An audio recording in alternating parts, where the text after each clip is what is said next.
Oh, I'm breathing a massive sigh of relief because your Golden State Warriors finally did something smart for once. They keep their lottery pick. They're in contention for a top 4 pick. Folks, the Warriors never were going to stand a chance in hell of winning even a game against OKC, let alone a 7-game series. How out of your minds are so many of you? This is a good moment, folks, for a lot of reasons. We start with Hallelujah, Hallelujah, Hallelujah, Hallelujah. Do you realize how important it is to build through the draft? This dynasty started with incredibly astute draft picks. The only way this franchise is going to turn the ship around is with the draft. So that's good news. And the other reason, this might have been the last game we ever see Steve Kerr go out. Woo!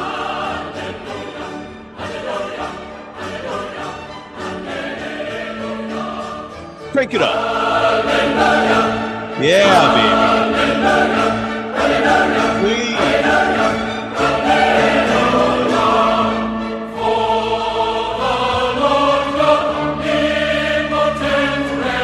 Call me the maestro, mother effer.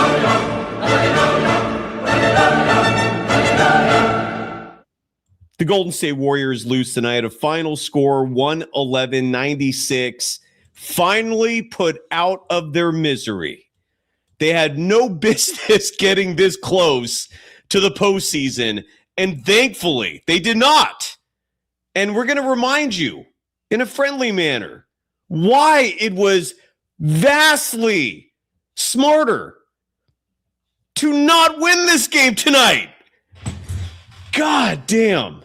Anyways, I'm looking forward to the Professor Armando Lara joining me in moments. Get some high IQ conversations on this program. It is weird to me that the San Francisco Bay Area is supposedly home of the highest intelligent human beings on the planet. It's a home of Nobel Prize laureates, more of them than anywhere else supposedly on the planet. And yet this same region has some of the dumbest fans when it comes to the Golden State Warriors imaginable. I actually have people challenge me going, dude, are you a real fan? It's like, yeah. And I have to come back and go, you know what the difference is between, you know what they call someone who's just positive no matter what about their team? You're not a fan, you're a cheerleader. A good fan holds their team accountable. A good fan thinks ahead. Oh. Mask Zorro saying, I'm so sad Kerr might be gone. Don't be. If he's gone, it's a celebration. Hallelujah. Why would you be sad? Hallelujah. Hallelujah. That man has held his franchise hostage for years. With his BS 4-guard lineups, his favoritism, his ineptness in real-time game decisions, his incompetency when it comes to personnel evaluation, his lack of any skills when it comes to player development, and that ego. I will never miss that, if in fact this was the final game of the Steve Kerr era. Let's hope the torture is over.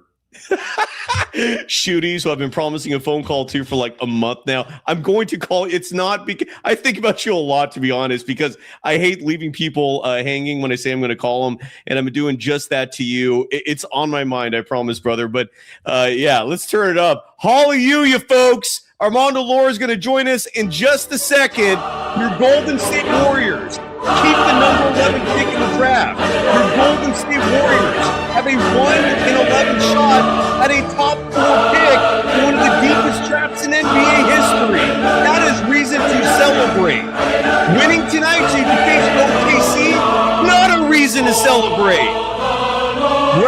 here tonight.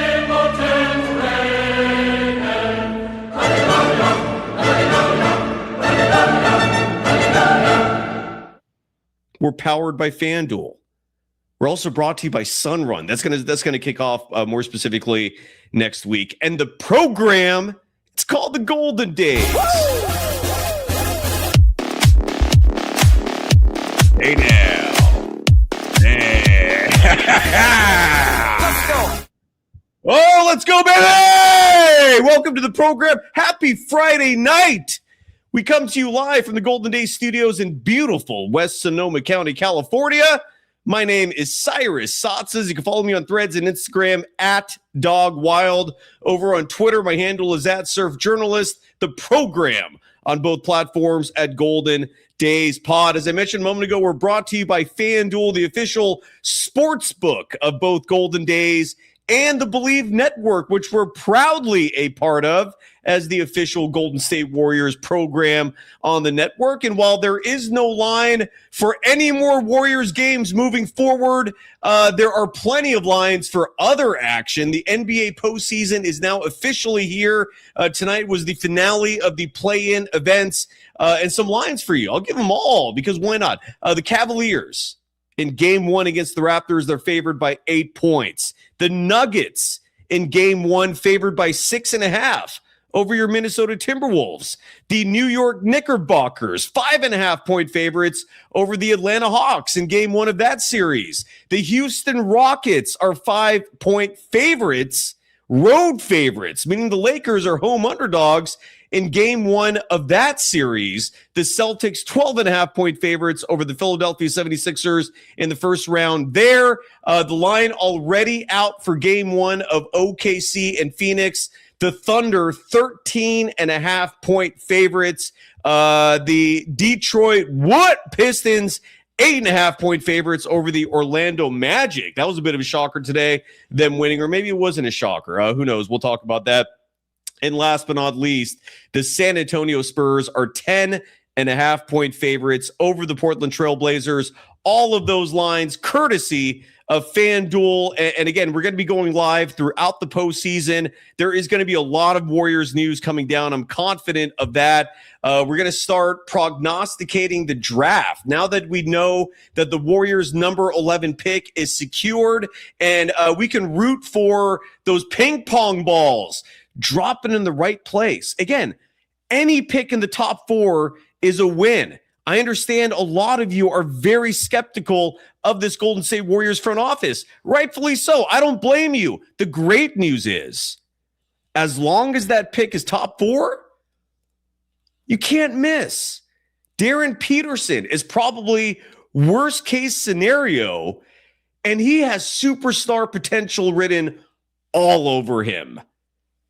And if Rick Celebrini is the soothsayer, the magic man with his healing powers, I hope that applies to mental issues as well, because if Darren Peterson falls to the Warriors, Celebrini's going to have to work some of that magic to make sure that Darren Peterson looks good. My point is, there is a lot to look forward to when it comes to your Golden State Warriors. And this offseason, we're going to be live throughout it. We're waiting on the professor to join us, but I'll start it off by talking about the game itself, which started in an absolutely ugly manner, particularly when it comes to one Brandon Podziemski, who finished the game tonight second on the team in turnovers with 4. And I think I could have swore 3 of those 4 came in like the first 2 minutes. There were so many ugly sequences, and they all involved him early in this game. The Warriors were outscored in the first quarter of this game, 33-15. And the Warriors had 9 turnovers in that opening quarter. Podziemski had 2, not 3 turnovers in those first couple of minutes. Steph had 2 first quarter turnovers. Porzingis, who had just had an ugly game tonight, 2 turnovers. And then Guy Santos had 1 turnover. D'Anthony Melton also had a turnover. Those were all just in the first quarter of this game. The highlight for your Golden State Warriors came in the second quarter. They rallied. They outscored the Phoenix Phoenix Suns 30-17. If it wasn't for a Jalen Green a buzzer beater, not literally a buzzer beater, but it was damn close. This would have been just a 2-point game at the half, but Phoenix went into it because of that three with a 5-point lead. But the second quarter was where the Warriors threw their haymakers, gave it their best shot. They clearly were the wounded animal in this case, being a lion as a dynasty that might have ended tonight formally if in fact Steve Kerr is out of here, and they did not want to let go. And that second quarter was the evidence of it. Podziemski had a 10-point second quarter. Steph had 5 points in that quarter, but it wasn't enough. The Phoenix Suns regained control in the third quarter of this one and outscored the Golden State Warriors in the second half tonight only by 10 points, but still it was enough. The final score in this one, 111-96. The Golden State Warriors shot 46.3% from beyond the arc in that Clippers game. Side note, a game I can actually look back on and enjoy now. God, I was so annoyed that I could not enjoy that one. Now I can. That was a hell of a game by Steph Curry, and I said that last show, but now I can actually enjoy it without wondering if it was a costly win. You don't want wins to cost you something. They should just be free. You should just win games and not have guilt associated with it. Warriors' victories in this play-in added guilt. It wasn't right, but it's the reality of the situation. Nonetheless, the Warriors shot 46.3% from beyond the arc in that Clippers game. And tonight, the Warriors shooting was not as exemplary. It was a more human-like, as a team collectively, 33.3%. The Warriors shot 11 of 33 from beyond the arc. And Steph Curry looked his age tonight. I think that's the best way to properly describe the Stephen Curry experience. There were moments where he was hobbling. Phoenix clearly schemed to defend him. Phoenix's perimeter defense far superior than the LA Clippers. They made sure that Steph did not have clean looks all night. What Steph did have in terms of opportunities tonight were attacks inside, meaning while the perimeter was heavily defended by the Phoenix Suns, what Steph had opportunities for was attacking the interior, penetrating. The lane was wide open. Now, unfortunately for Steph, and again, this is where the aging thing kind of caught up to him in terms of him being really banged up, because there were a lot of drives tonight that were not successful. Even though Steph would routinely get the first step in terms of attacking the paint, defenders were swarming. And those shots, a lot of them not falling, unfortunately for him. Some paid chats, by the way. The 77th dropping a $1.99 saying you were at the game. The era is over. Start fresh. And look, you can bring an attitude next season, this offseason, of a fresh start without sacrificing your veterans. You can do both, right? Like the two timeline approach developed a stigma on it largely because of Steve Kerr, when in reality, the two timeline approach was the only approach the Warriors had that would have been effective if they had a coach who was willing to actually exercise it and apply it. He did not, again, because Steve Kerr is obtuse. So, but the 77th, if you don't mind following this up with one answer to a question I have. The first half of this game, on the Warriors side of the court offensively, not the side they were defending, so I guess this would technically be Phoenix's side of the court, the Warriors had a fan in the corner sitting courtside, and this guy, I think it was a guy with long hair, and he was wearing yellow. And what I was shocked about is how Phoenix fans were tolerating this person, because every time the Warriors would score, especially in that second quarter where they had a good quarter, you had this guy, again, every time he stood up, it was so visible. He was just like, yeah, and I think he had one or two other people with him that had a huge Warriors banner. And I don't know if they're like local residents who just happen to have those seats. I don't know if these were Warriors fans who flew in or Warriors fans who live in Arizona and they coughed up the big bucks to sit there. But I was curious, the 77th, if you had a chance to see those fans and if there was any ramifications for their behavior, meaning were some of the locals, as the beers are flowing, starting to get peeved by that specific individual, more specifically because he kept standing up. I would be so livid. Like if the roles were reversed and the Warriors were this young upstart team. Let's say it's like 2013 and the Warriors have a playing game at home and Phoenix is in town and there's a Suns fan sitting courtside at Chase Center, standing up, just clapping, celebrating, blocking the view of a bunch of other spectators after nearly every possession. I imagine like there would be some drama brewing there in terms of other local fans. So my whole point is the 77th is I'm asking you, did you notice that? Because I didn't see those folks at all in the second half, and that's what even increased my curiosity. But the 77th, I'll look for you in the chat in just a second. Shooty Smokehouse dropping $20. Oh, with just a hallelujah. I guess he wants to hear the music again because we're celebrating. Hallelujah. Hallelujah. Hallelujah. Hallelujah.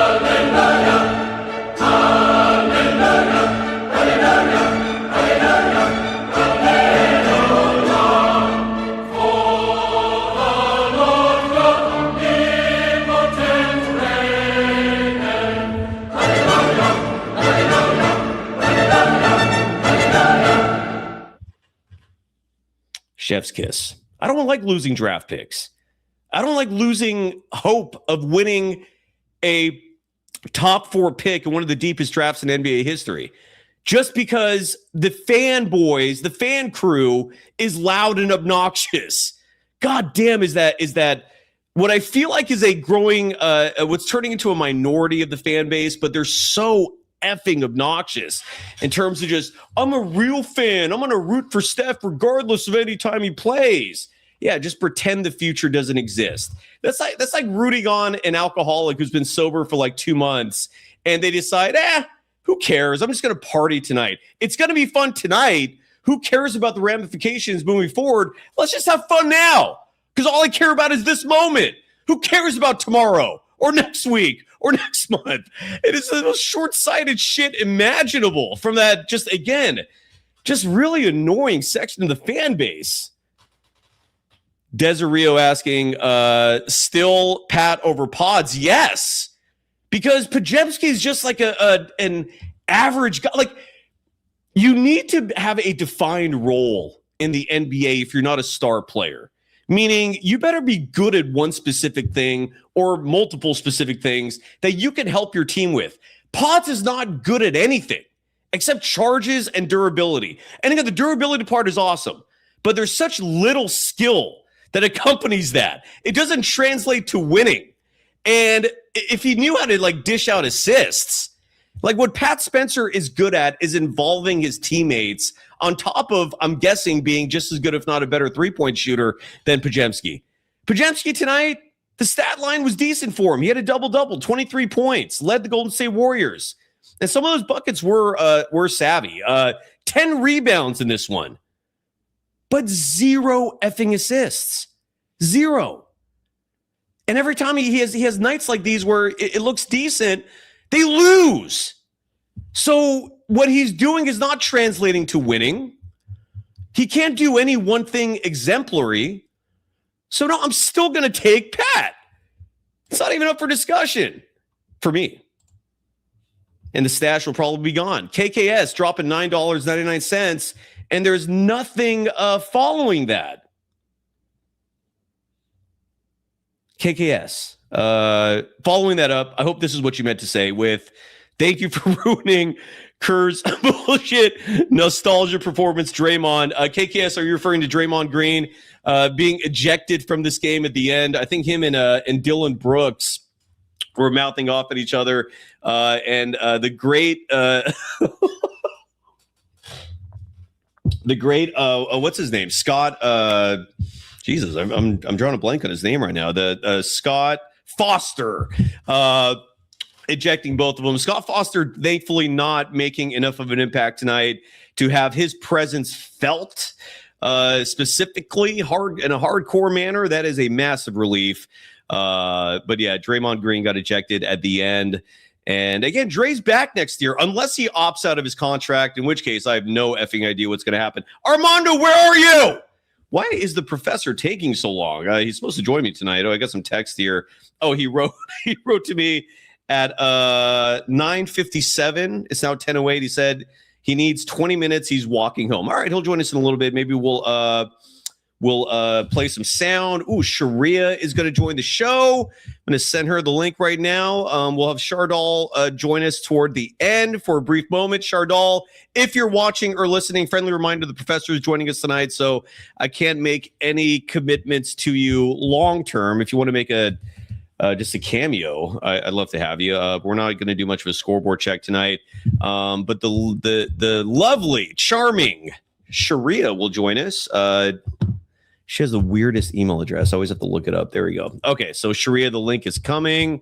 And when I say weird, it's just I mean because Sharia, your name has nothing to do with your email address.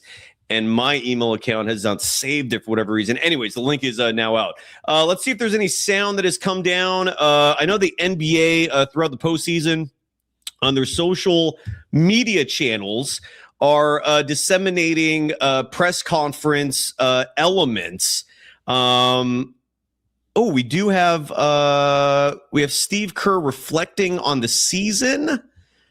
I see a video of Steve Kerr, Steph, and Dre hugging it out.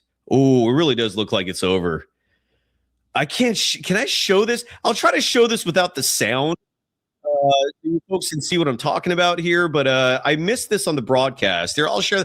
Forgive me for the podcast audience. You're not going to get to enjoy any of this, but for the YouTube audience, if you're watching this live, you will enjoy this. If you're watching the recording, you may or may not enjoy this.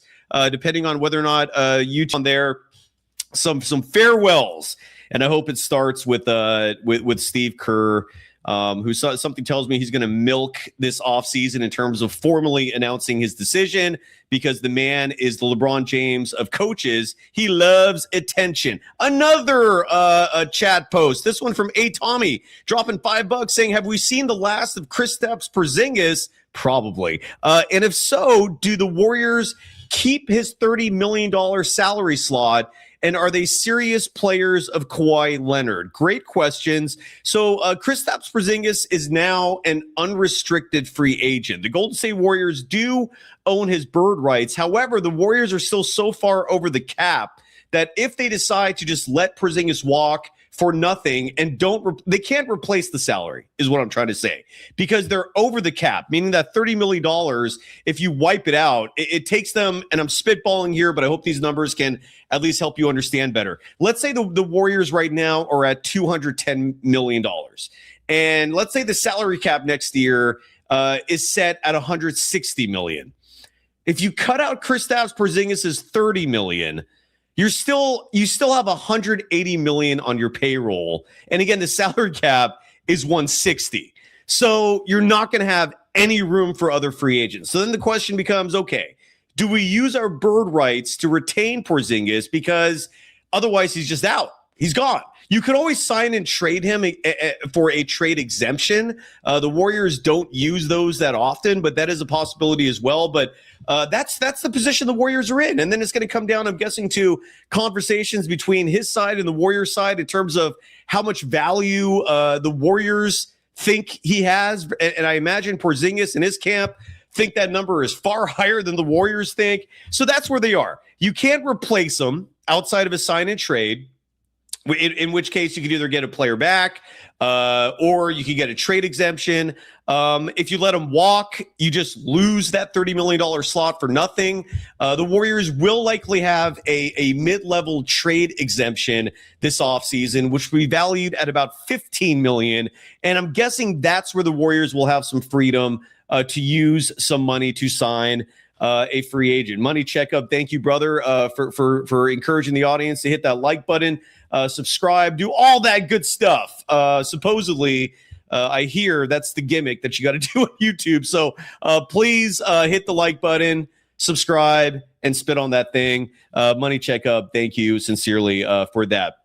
But in regards, again, going back to Tommy and your $5 donation, I have no clue what the plan is. Porzingis tonight, it wasn't a good look for him. He didn't play much to begin with, 14 minutes, 45 seconds. He was on the injury report listed as questionable with I believe, a right ankle. I can't remember if it was right or left, but he sprained one of his ankles in that Clippers game, and he was hobbling a bit tonight. But where he did not thrive is the post. The Suns, side note, beat the Golden State Warriors tonight with a 4-guard lineup. I thought that was the craziest of all the facets of this game. The Suns beat the Warriors at their own game ultimately, and it was impressive. I'm not going to lie, but Porzingis was mostly ineffectual tonight. He made a couple of 3-pointers that kept the Warriors in this game, but he plays 14 minutes, 45 seconds, 11 points, just 1 rebound, no blocks, no assists, was 2 of 3 from deep. That's kind of cool. But that was a stat line. Not that impressive. And again, Tingus Pingus, Jesus Christ, I haven't played the Tingus Pingus soundbite once tonight. Why don't we just hear the whole thing before the professor gets here? Because Armando is not very fond of the Tingus Pingus joke. So one more Tingus Pingus, because this might be the last time we do it. What the fuck did they do? Who the fuck is this? Who the fuck is Tingus Pingus? I never heard of fucking Latvia. You drafted this fucking kid.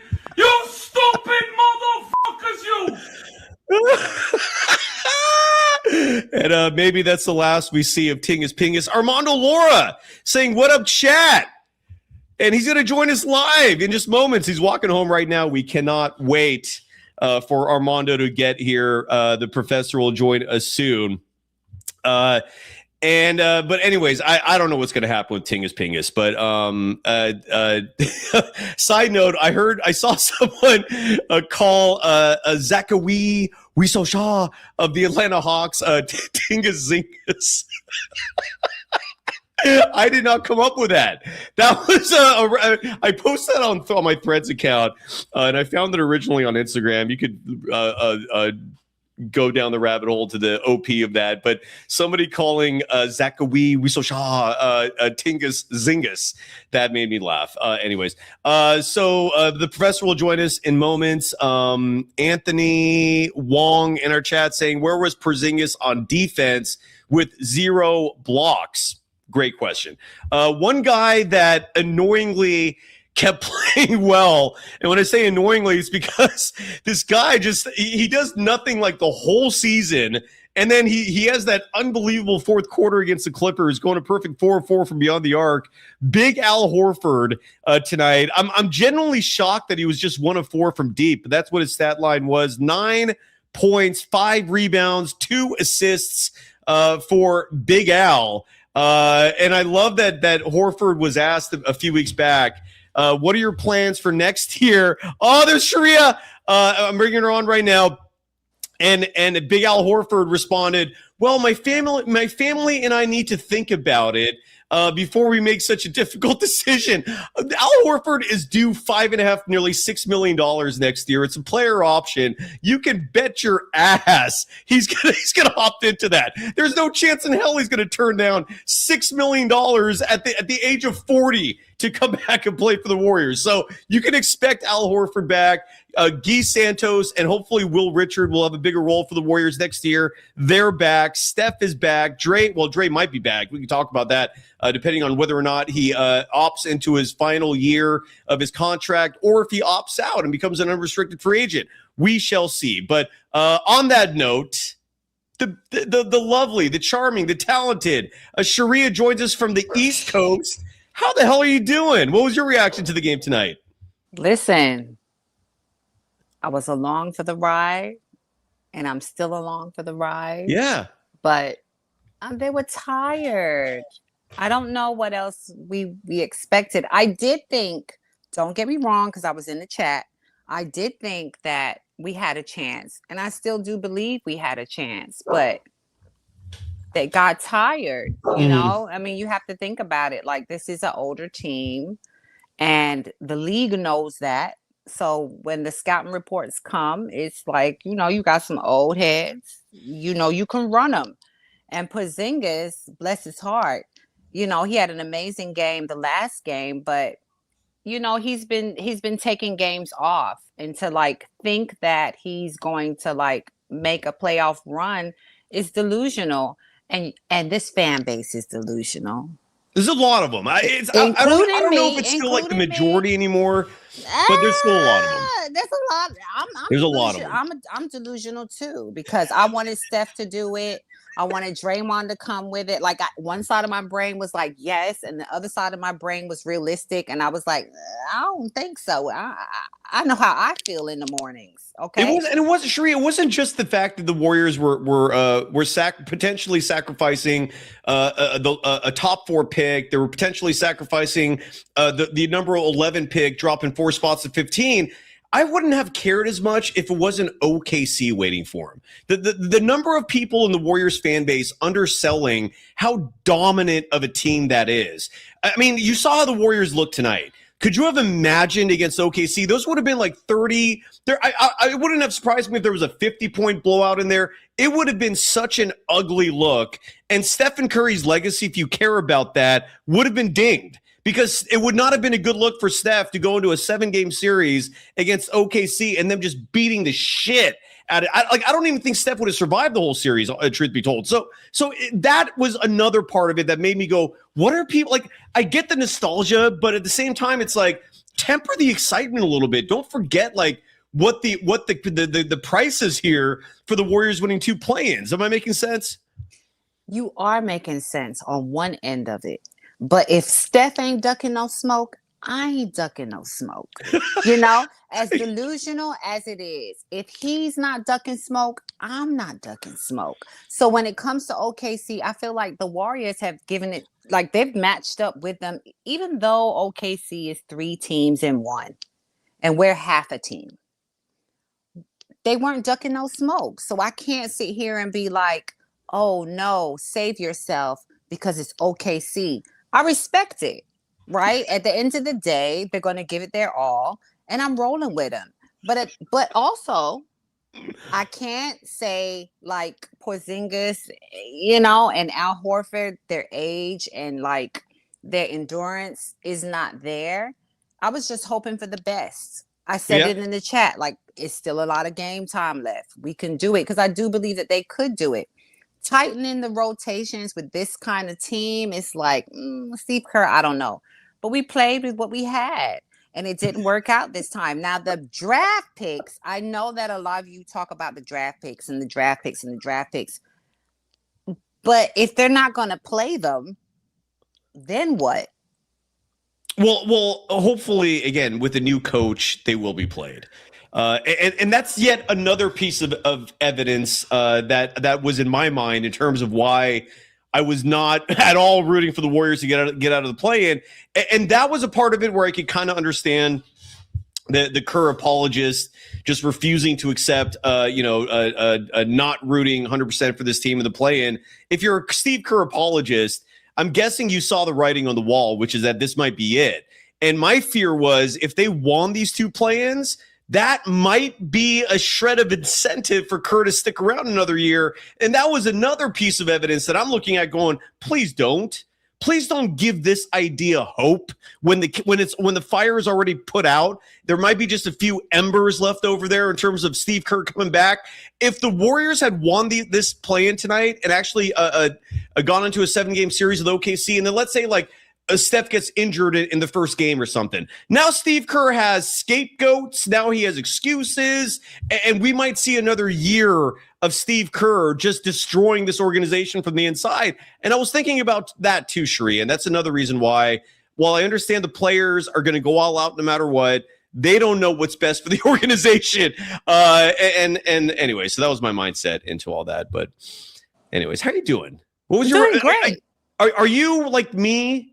And maybe my perspective is a bit demented, but I don't care. Where now I can finally enjoy what Steph did that last game against the Clippers, because that was amazing.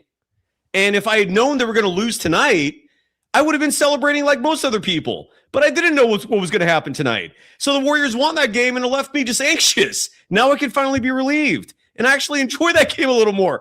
How are you feeling about everything with the Warriors? To be honest with you, with me, the last game, I enjoyed it.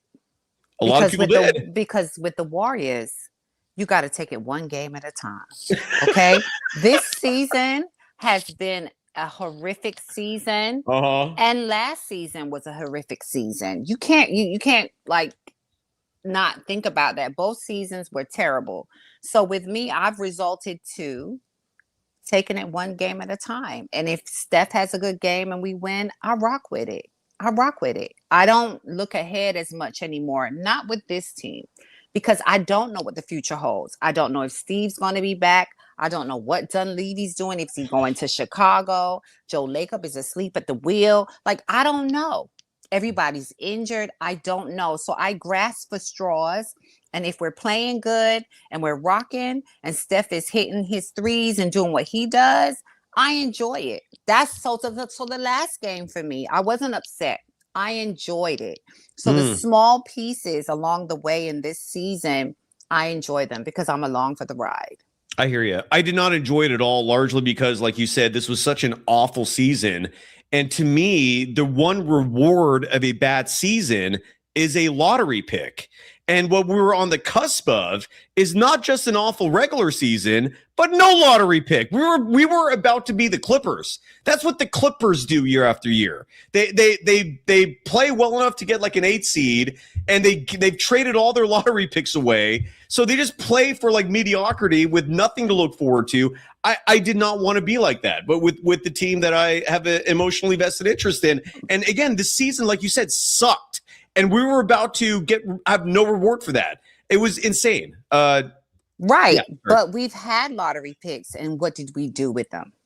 We haven't had a lottery pick, Shreya. When I say we mean the Warriors, it's been 2021. It's been 5 years. So was JK a lot? I could be wrong. JK and Moody were the last 2 lottery picks. Okay, so that's what I'm saying. Look what we did with them. So for me, when we sit here and we talk about lottery picks in the draft and shit, what we gonna do with them? Well, I've seen what we do with them, and fair I know enough. You're gonna say. What am I gonna say? That Steve Kerr might not be back. Well, and let me remind people, Shreya, in case there's a lot of folks tuning in tonight who maybe either are new or they missed the news that we dropped. Again, this is a program that broke the news that Bob Myers was stepping down. It was us. We broke the news that Jonathan Kuminga was unhappy and wanted out. It was us. It wasn't actually Shams. It was first us that night. And then Shams Charania formally reported it the next day. And we were potentially, we still don't know what the future holds yet, but we reported this, and I'll remind folks again, that an assistant coach on Steve Kerr's staff, I saw him on the TV tonight, informed Golden Days that they're out. That the decision has already been made, that Steve Kerr and this coaching staff will not return. All the assistants have been informed to look for other jobs. And why don't we listen to Steve Kerr right now? This is courtesy of Anthony Slater. He posted this right now. And folks, please turn the volume up on your devices because, as you know, cell phone audio is not always the loudest and crispest. And let's listen to the still current head coach of the Golden State Warriors talk about his future. He talked about that tonight. And let's hear what Steve Kerr, again, courtesy of Anthony Slater, had to say in terms of whether or not this was his last game coaching the Golden State Warriors. The future is about to become a major topic. How do you, what's kind of your plan in the next, I don't know, couple of My plan is to take a little time and, I don't know, take a week or two and eventually sit down and talk with Joe and Mike. We've always had a great partnership and collaboration, and just see where they are. And I'll tell them where I am, and we'll talk about what's next for the Warriors, what the plan is this offseason. And we will come to a collaborative decision on what's next. I don't know what's going to happen. I still love coaching, but I get it. These jobs all have an expiration date.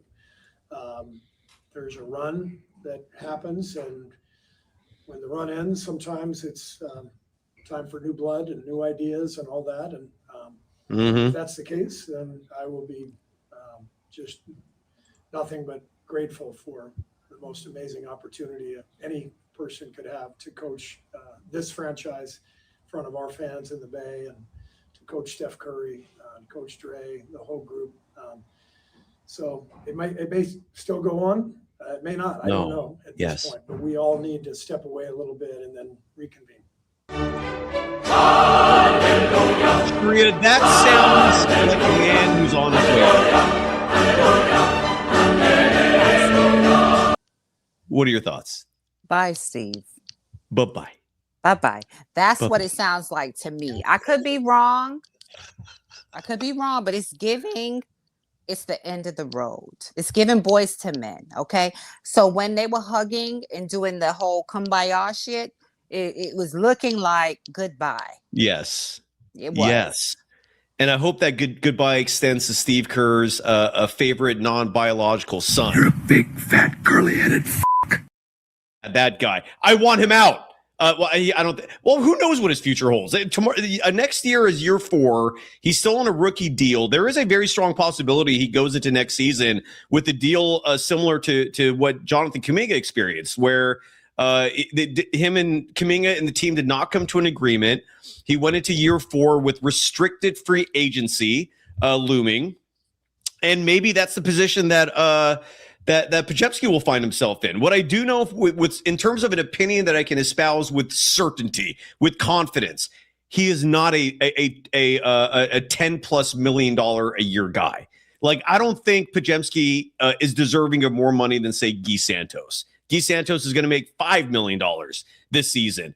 Sharia, what are your thoughts on? Oh, and I see the professor. He's joining us now. He's in the green room. What are your thoughts on the future of one Mr. Curly-headed? You're a big, fat, curly-headed fuck. That guy. What are your thoughts on his future with the Golden State Warriors as we welcome Armando Lara? With Pods, I can say this: he gives it his all. He tries his best. Yes. He takes charges.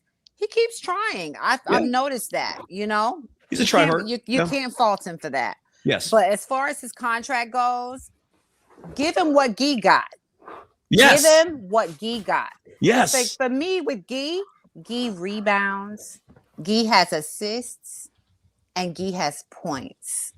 With Podziemski has points and charges and rebounds too, because nobody sees him coming.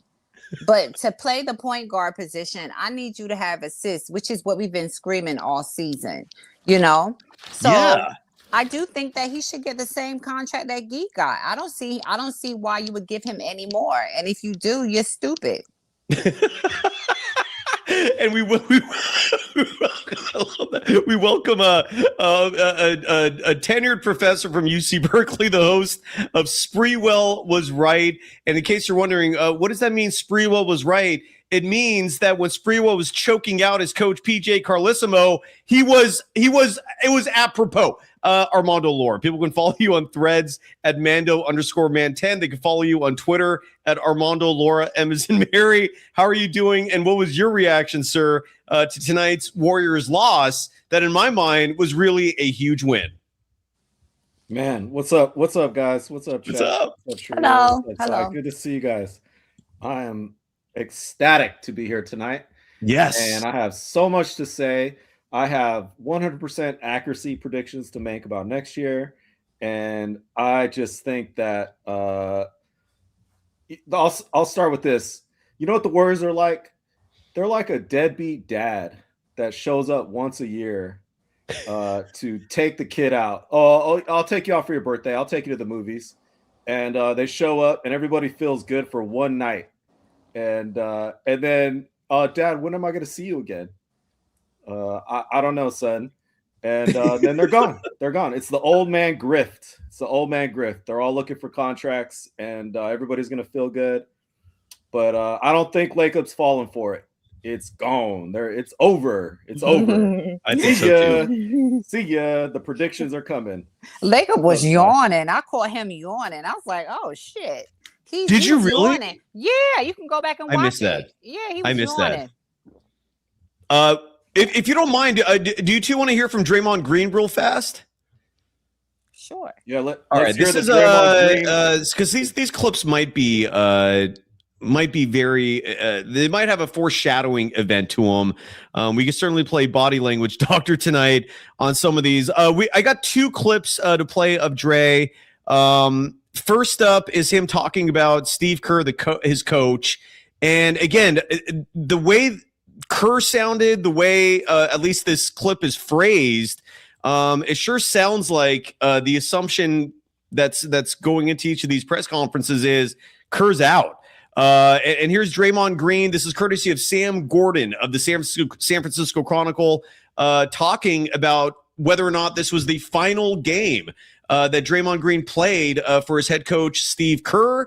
Turn the volume up on your devices, please. This is cell phone audio. Here is Warriors forward Draymond Green. Just appreciating this year, all the years that we've been together. Maybe the last time. So just to share a moment was good. Draymond, can you imagine life without Steve as your coach? No, I couldn't. Oh man. Hold on, Armando. We got to do some sinister laughs here real fast because that laugh was sinister. I need to follow that up. Was that good? Was that creepy? I got to bring Vigo back. All right, let's try this again. Sorry. Here's Draymond Green continuing on. No, I couldn't. Oh man, that beer got me. Draymond's embarrassed. Dre was just asked whether or not he could picture playing for a coach not named Steve Kerr. Sorry, were you saying something, Armando? Yeah, Draymond's embarrassed. I got a lot to say about Draymond. His recent Beautiful. Let's hear this cut, and then Armando, you can take it away. No, I think one of the biggest blessings as far as my career is gone is being able to be in one place. I had the same coach for 12 years. Obviously, Coach Jackson for 2. I'm not really someone who likes things to change. I like pretty vanilla status quo. Yeah, no shit. Keep things the same. And so to have the situation that I've had has been incredible for me because I just don't deal with change well. I don't love it. Who does? So I don't want to think about that. I hope that's not the case. Well, we'll see what happens. Yeah, Steve, in here made it pretty clear it's definitely up in the air as far as he's concerned. He's going to talk with Joe in maybe after a week or so. Are you worried that this is it for Steve coaching you guys? Yeah. I think it'd be pretty crazy not to take responsibility. What I will say is I think, most coaches don't coach on the last year of a contract.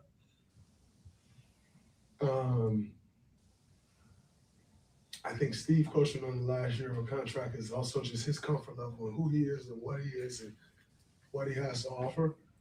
So I don't make much out of like, oh man, he didn't sign an extension like it. But yet the possibility is there that he doesn't re-sign. So yeah, I don't even remember what your question was, but That was it. Yeah, I hope not. Dude, of course he does. Who likes change? Yeah, no shit, you don't like change. Welcome to reality, buddy. I don't mind. I don't like change. Yeah, you think? Like, who does? Armando, you said you had a lot to say about Draymond. I'll shut up. Take it away, brother. Sure, I don't like change. Huh? What you say? You like change? I don't mind it. I don't fight against it. I roll with the current. Yeah, that's the way to be. Well, you're mature. Congratulations. Thank you.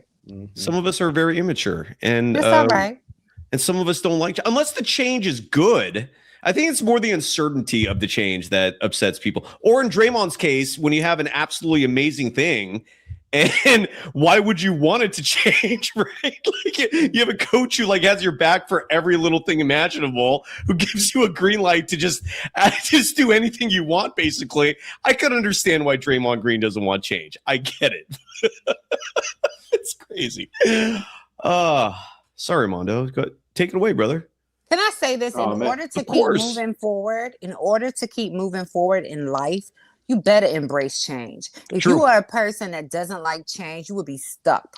You would be stuck and in a box. You gotta be able to adapt and become super fluid. It's a lot of shit that goes on around me, and I just stand in the midst of the storm. You gotta be able to go with the current. And if you can't go with the current, it sucks for you. It really does. And Draymond, I understand that you've had your way for all these years, but at the end of the day, you gotta adapt, my guy. You have to adapt. Yeah. Dre sounds like the guy who's been in a marriage for 12 years where he did nothing, and he had a wife who was just cooking, cleaning the house, just being subservient, and then suddenly decides, I don't like, this is not working for me. I'm out. And then Draymond's like, I don't like this change. Like, I don't want change. This was good for me. What's going on here? Armando, what's your takeaway from this? I just think it's funny that he's saying that out loud. It's like, no shit. Of course you don't like change. You've had like everything handed to you on a silver platter for like 12 years. It's no shit. Anyways, Armando, what are you thinking? Oh man, I have so much to say. It's like I don't even know where to start. I was getting distracted finding my new background. So if anybody in the chat knows it, write it in, because I love judging the Warriors last 4 years the way Q from the Q Continuum judged humanity in Star Trek: The Next Generation.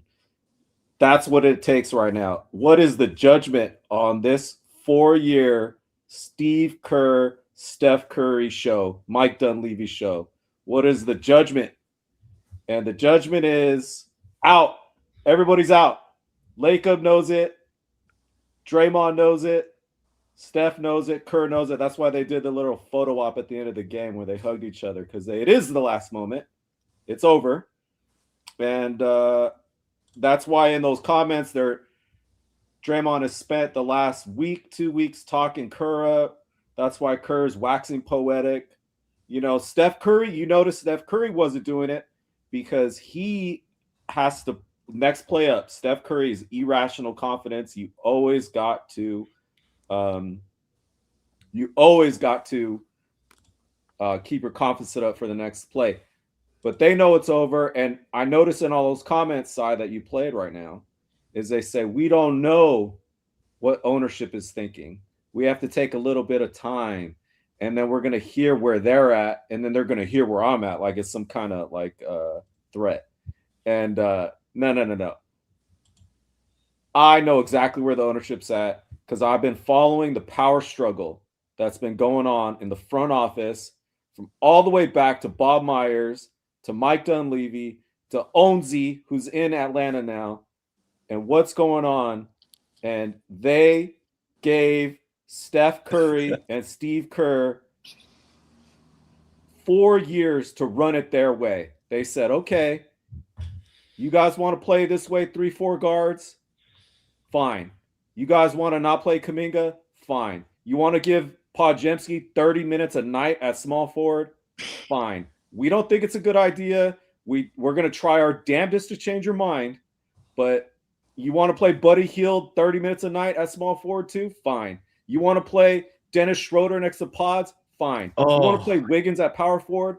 Fine. You want to bench Guy Santos for 3/4 of the year? Fine. You want to, I could go on and on and on. You want to not play Moses Moody with Andrew Wiggins and Jonathan Kuminga? Fine. Fine. Do it your way. Play your way. Play your fast way that you think you could win with no defense and just getting more 3-pointers up. Fine, you do it that way. You want to play? You want to sell Al Horford as if he's going to be the key to a championship ring, even though we know you went 23-7 against tanking teams? Fine, we'll sign him too. He'll play 20% of the year, and and then he'll show up for 1 or 2 games and hit a couple threes, and everybody's happy. No, fine, do that too. And actually, if they had just not been a tanking season and like it's going to be next year, they wouldn't even be in the 10th seed. They would have been the worst team in the league because him and the other old guys are injured. Fine. You want to do that? We gave you 3-4 years to do it. And we signed you to 2-year contracts. And we ain't signing nobody past 2027. It's over. It's over. It's over. And they said that multiple times. And actually, Sai, you were the one that pointed it out. 2 years ago, or I think it might have been last offseason or this offseason, Dunleavy said, we're only doing this for 1 more year. Last offseason. It was last. Meant. Yeah, it was. That's what he meant. Quotation, cannot get around that. 23-7 Hamza types cannot get around that. We're only doing 1 year. That was it. We seen what it is. We gave you everything you wanted. We traded our future star for Porzingis, who can't even play in the second half of tonight's game because he cannot move. And I want to make it very clear, by the way. First of all, that was bravo. You deserve a round of applause for that. Chef's kiss. That was a rant of rants. I'm going to clip that for later, Armando, because that was fantastic. You did that off the cuff, by the way. That was not written. You had no teleprompter. That was just on the fly. A professor espousing genius there, and we all got that for free. I don't think it's side note. Steve Kerr has been on these 1-year contracts. I think this is the 3rd year in a row he's done this. Part of me wonders if he is doing it so that he can save face and protect his legacy if and when the time comes when the Warriors decide, all right, we've had enough, so that he could just say, I decided I don't want to come back, right? So he can control the narrative, which is always like his priority here. And it is funny that he was like in that sound clip. He's like, you know, I'll sit down with Joe and Mike and we'll collaborate. Like he has a say in this. And maybe he does. Maybe he is the one making the decision. But ultimately, I do agree with you, Armando, that if Steve Kerr had a change of heart and was like, you know what, I have enough in me where I could do one more, I think the team would be like, no, we're good. This is 12 years. Just like you said, they gave him carte blanche freedom for 4 straight years, and that shit did not work out. It was just a tailspin year after year of regression, and it leads to where we are now. So bravo. And someone in the chat keeps saying that the Kerr folks got banned. Look, the last show we did following the Clippers game, there were so many nut jobs trolling in this chat, and I've said it before and I'll say it again. One very clear rule: keep my goddamn name out of your mouth. Do not bring me into the chat. If you don't like an opinion I say, disagree with it. You have all. I will not. I respect that, right? You have a different opinion. That's great. Let's talk about it. Don't start bringing my name into this, and because you're distracting the show. And I'm pretty sure Hamza was one of them, Armando. He could not resist. He actually, I think, was in the chat going, "Saw, you're a dumbass for not celebrating that this was a huge win."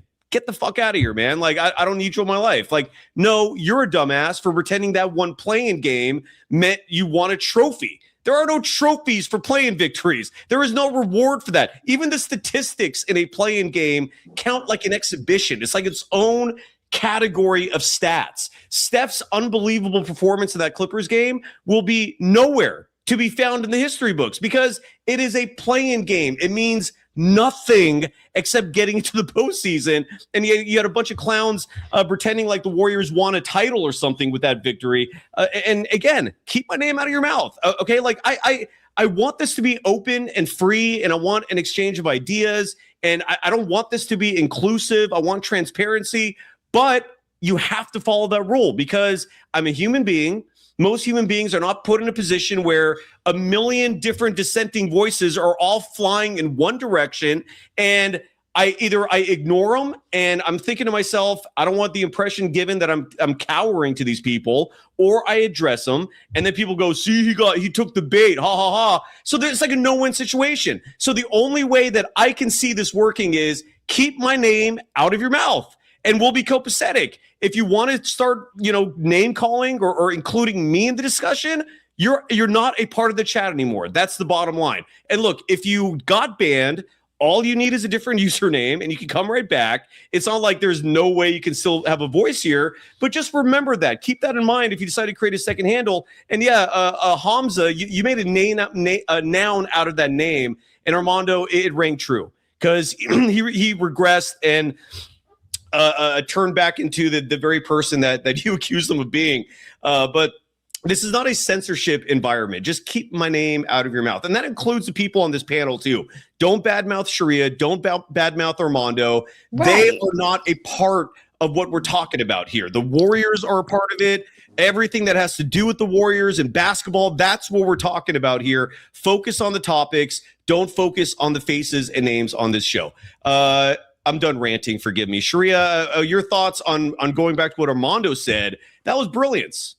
I can't remember what Armando said. I'm sorry. That was you and what you're saying and what you're saying as far as the chat goes. Because I can't remember who it was the other night that was just like basically talked some shit about you guys and was like, Sharia, you should be ashamed of yourself.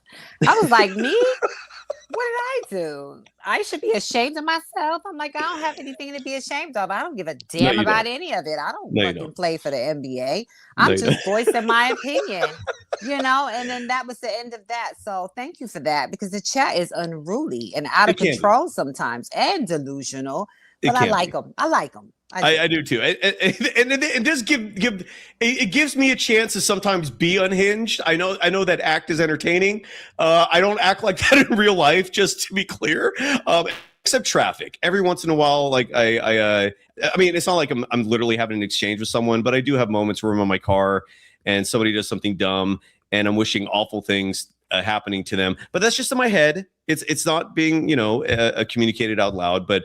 That's the only other time I could think of where I, at least mentally, I'm not performing like that, but where I'm mentally going, you piece of, you know what? Armando, that was an unbelievable, soliloquy you just expressed there. And Draymond Green, again, a very interesting topic, because I imagine he wants to stay with the Warriors and finish his career there. He's indicated that multiple times. But at the same time, it's like he's entering the final year of his contract. There's been some chatter that he might want to opt out of his deal and sign one more contract that may be a little longer and gives him more guaranteed money long term. Again, this is the downside of the tail run of any kind of organization and team. It is when these players start getting old, they rarely, if ever, retire when the timing seems right and feels right. They're going to keep playing until the wheels fall off. They're going to keep playing most likely until teams stop offering them a lot of money. And Draymond Green still has value. Well, Draymond was also asked about that, about next year and him coming back. And so let's play one more soundbite. This is from Anthony Slater. And then Armando, I'd love to hear your thoughts about this one, because Draymond's future with the Warriors, again, it's up in the air. Who the hell knows what's going to happen? But Draymond made it very clear in this clip that he's not retiring. And let's hear if he said anything that we can maybe play body language doctors about in regards to what the future holds. So again, turn the volume up on your devices. These are cell phone clips, so the audio is not always going to be great. And here is Draymond Green talking about his future with the Golden State Warriors. Yeah, to that season ending, but just what's your current thought on your future? Yeah, I don't know. I'm not retiring from basketball. I still love to play. I think I'm still pretty decent.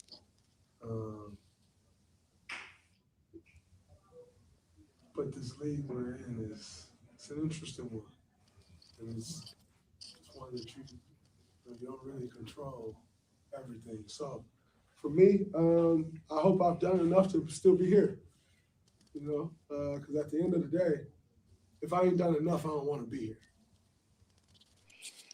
Like I told y'all before, I don't ever want we're just gonna keep him around because what he's done before. Like, what can I still do?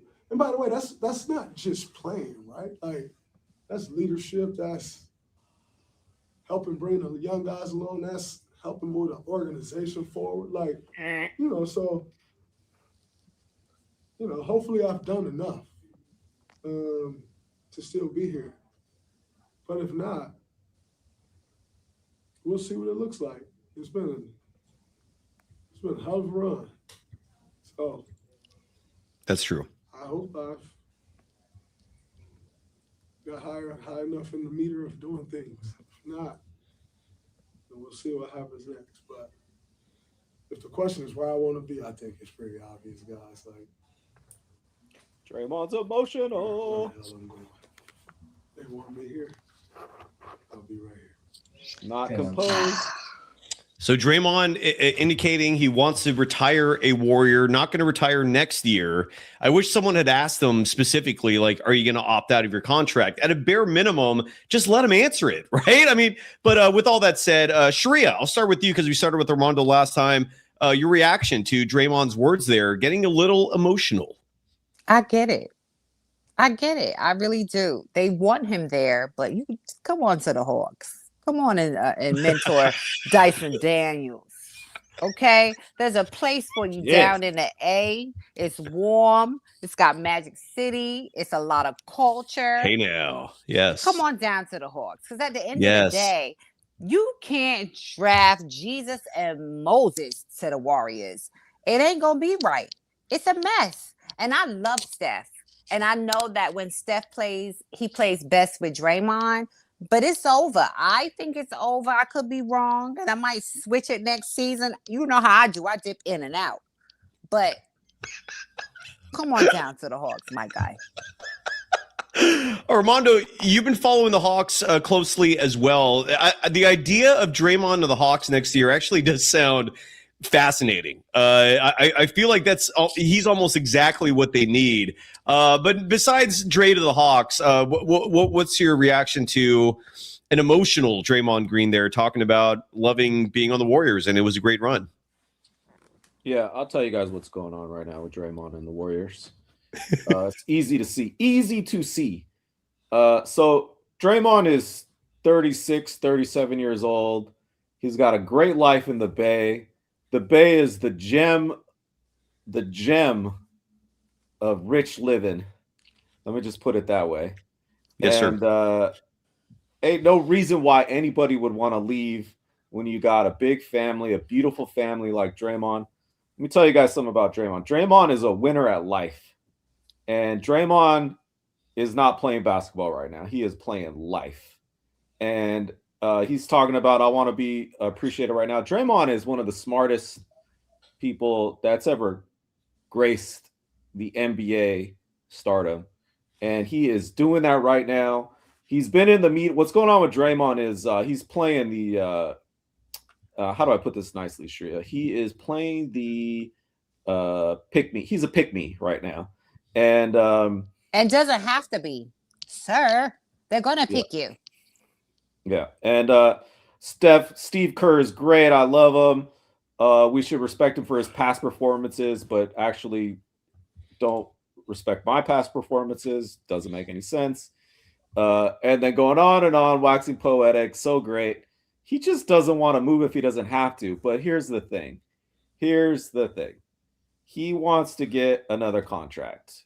And this is the old man grift. As I've been speaking on for the last month, I've been trying to introduce this to you. It's the deadbeat dads who just play in big games and show it out, but they're not going to be there for 82 games of 4 playoff series, at least in a primary role. They are now into the next phase of their career, which is as a bench player, 20 minutes, 25 minutes. That's what it would take for him to be in a championship situation. And he definitely could be, kind of like how Al Horford transitioned. It's really not that hard to see. So here's the thing. Though. Prediction 1 for tonight. Draymond Green will be traded this offseason. And it's not because he's bad. It's not because he doesn't have any value left. It's actually because he's the only guy on the team with value.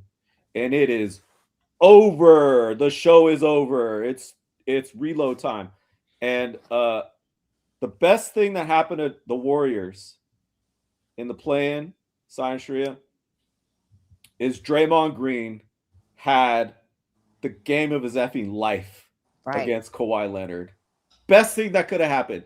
In fact, honestly, it's actually better than them just losing and getting a better draft pick. Because you know why? Draymond Green, if you couple that performance against Kawhi Leonard and you couple what he did tonight against the Suns, which was amazing defense, and you couple that with what he did against Wembanyama, and what I'm not just talking about one-on-one defense against stars, which is what all the basic national media is going to say, and the Hamza types locally, one-on-one D. They actually played amazing team defense this game, last game, and it was all because of Draymond ability to pressure the ball in a double team. And it really, really showed something. And I'm telling you guys, it's better to trade him for a draft pick. And hopefully, I guarantee you there's a first-round draft pick out there for Draymond Green. The Lakers are going to want him. Can you imagine him with Luka? Excellent. The Spurs are going to want him. Can you imagine him off the bench over there? Or starting as the 4 alongside Wemby. I mean, but Draymond don't got it like that anymore. It's going to be a team that can win a championship with him playing 20, 25 minutes off the bench as a leader. That's Draymond Green, and paying his ass to do it, paying him well so that he's happy. So that's what's going to happen. Opt out, re-sign for 2 years, traded for a first-round draft pick. Hawks got it. Not only do the Hawks have a chance for the top 4 pick, that's 38% top 4 pick, they actually have the 22nd pick in the draft that could actually move up. They also have that. The Thunder got a first-round draft pick. There are a lot of teams that are on the cusp of contending for a title that could do really, really well with the Draymond Green, and the Warriors are going to go get that draft pick, man. And Draymond is a little emotional tonight because he knows the writing on the wall, and he's doing his best. He's doing his best to play franchise, to set up Steve Kerr for the offseason, and this will be my second prediction about Steve Kerr this summer. I'll tease that. He is playing into that. He is trying to get them to keep him around for PR purposes. Did you see what he just said? It's not just about my play, although my play is good. It's also about my team leadership. Actually, what he meant by that was team PR, peninsula appeasement, fraudulence. And he's good at it, and he's demonstrating that he can speak the peninsula language, and he's doing it. He's doing it. Oh boy, is he doing it. That's what he was doing tonight, trying to stick around. So there you go. It's a good theory. Sheree, anything you want to add? I mean, you might be right. I have no clue, man. You might be right. Sheree, any thoughts on Armando's comments that Draymond will likely not come back and be traded? Yeah, Auntie should get him. He knows him. We'll save that for a future show. That's the beauty of this offseason. There are so many topics to cover, and there's going to be a lot of news items dropping pertaining to the Warriors because, again, if this is in fact Steve Kerr's final year, you're going to follow that with a new head coach. You're going to follow that with a coaching search. Side note, and this is just me, could mean absolutely nothing, could have meant something. It sure did sound like Brent Barry was campaigning a little bit for that job tonight. I don't know. Maybe I'm totally reading into that, but I did hear some bias, some pro Warriors bias in Brent's coverage tonight. It could also be that Brent grew up with the Warriors essentially being his team. I mean, his dad played for them, and then Brent spent at least part of his childhood in the Bay Area. So it could also be something as simple as that. But we shall see. In terms of the future, we haven't heard from Stephen Curry yet, however. And Stephen Curry, again, one of the all-time greats. I'm guessing if you're watching this show, he's your all-time favorite player. He's certainly my all-time favorite basketball player. Just a special human being in every regard. And I personally hope that the Warriors do right regarding their organization moving forward, not just for the franchise's sake, but for his sake. Let's try and salvage whatever remaining time is left for him. And that's a huge reason why I really want the team to move on from Kerr so that they can surround Stephen Curry with real talent, which includes size, athleticism, prioritizing positions that are important in today's NBA. And Steph was asked about his head coach's future. This is courtesy on who posted this. This is courtesy of Anthony Slater, who writes that Steph just wants his coach to be happy. Turn the volume up on your devices, please, so you can hear it. Here is Wardell, the man, one of the all-time greats. When that it is, his choice. How much of a preference is it for you, for him to? His choice. I want Coach to be happy. I want him to be excited about the job. I want him to believe he's the right guy for the job. I want him Public relations. Have an opportunity to again enjoy what he does. So whatever that means for him, everybody's plan is their own, and I'm not gonna try to tell anybody what to do. He knows how I feel about it. That shouldn't even need to be said, but however it goes, you're excited about, or not excited, you're thankful for what we've been able to accomplish over this run. Thankful for an opportunity, hopefully, to put it together, do something again next year. And again, I just want Coach to be able to look at the situation as a whole and feel like he's the right guy. Yes. Sharia, I'll start with you. Any reaction to Steph's words? Nothing stuck out to me. Anything stick out to you? Yeah, he's being manipulated. Coach gonna be all right. He's gonna be okay. He's being manipulated.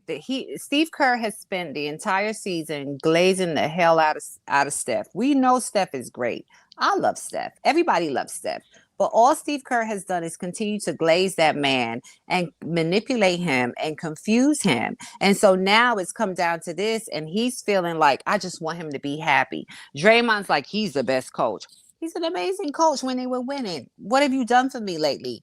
Now comes the time of Judgment Day. Steve, you didn't get it done. You fucked up the roster. And now we're here and we're going home.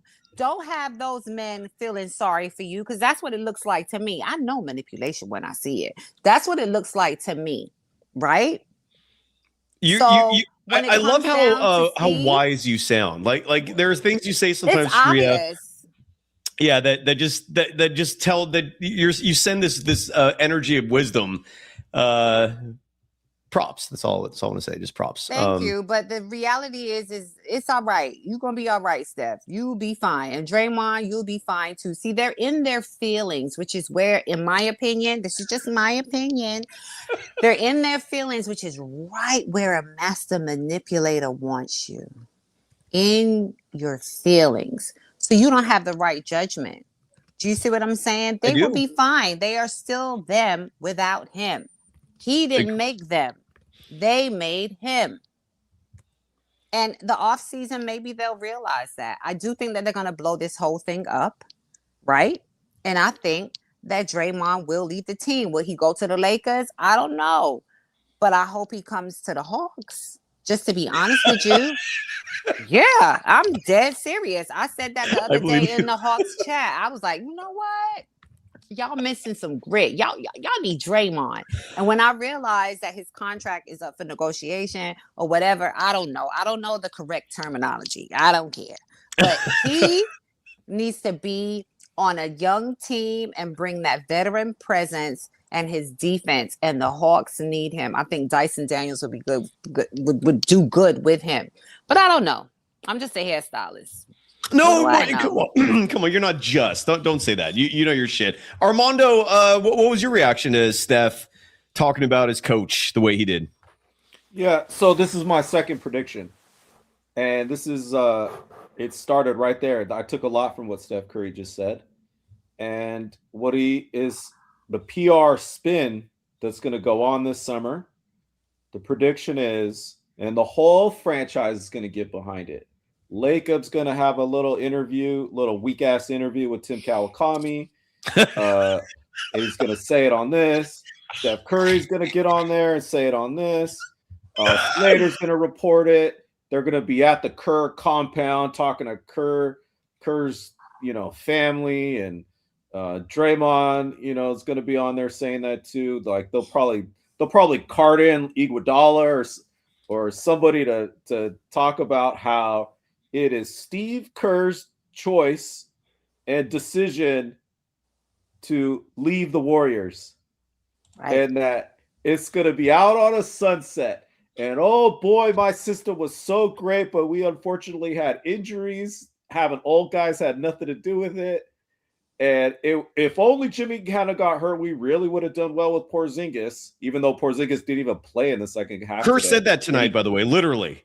He said the season derailed the Jimmy Butler injuries when it ended. He literally pointed to that. The predictable injury that was obvious to anybody watching Go Home in a Body Bag program 4.0, obvious. But oh my God. This season, off-season prediction, Kerr is not coming back, and it's going to be spun that he just doesn't have his heart in it anymore, and it's too hard.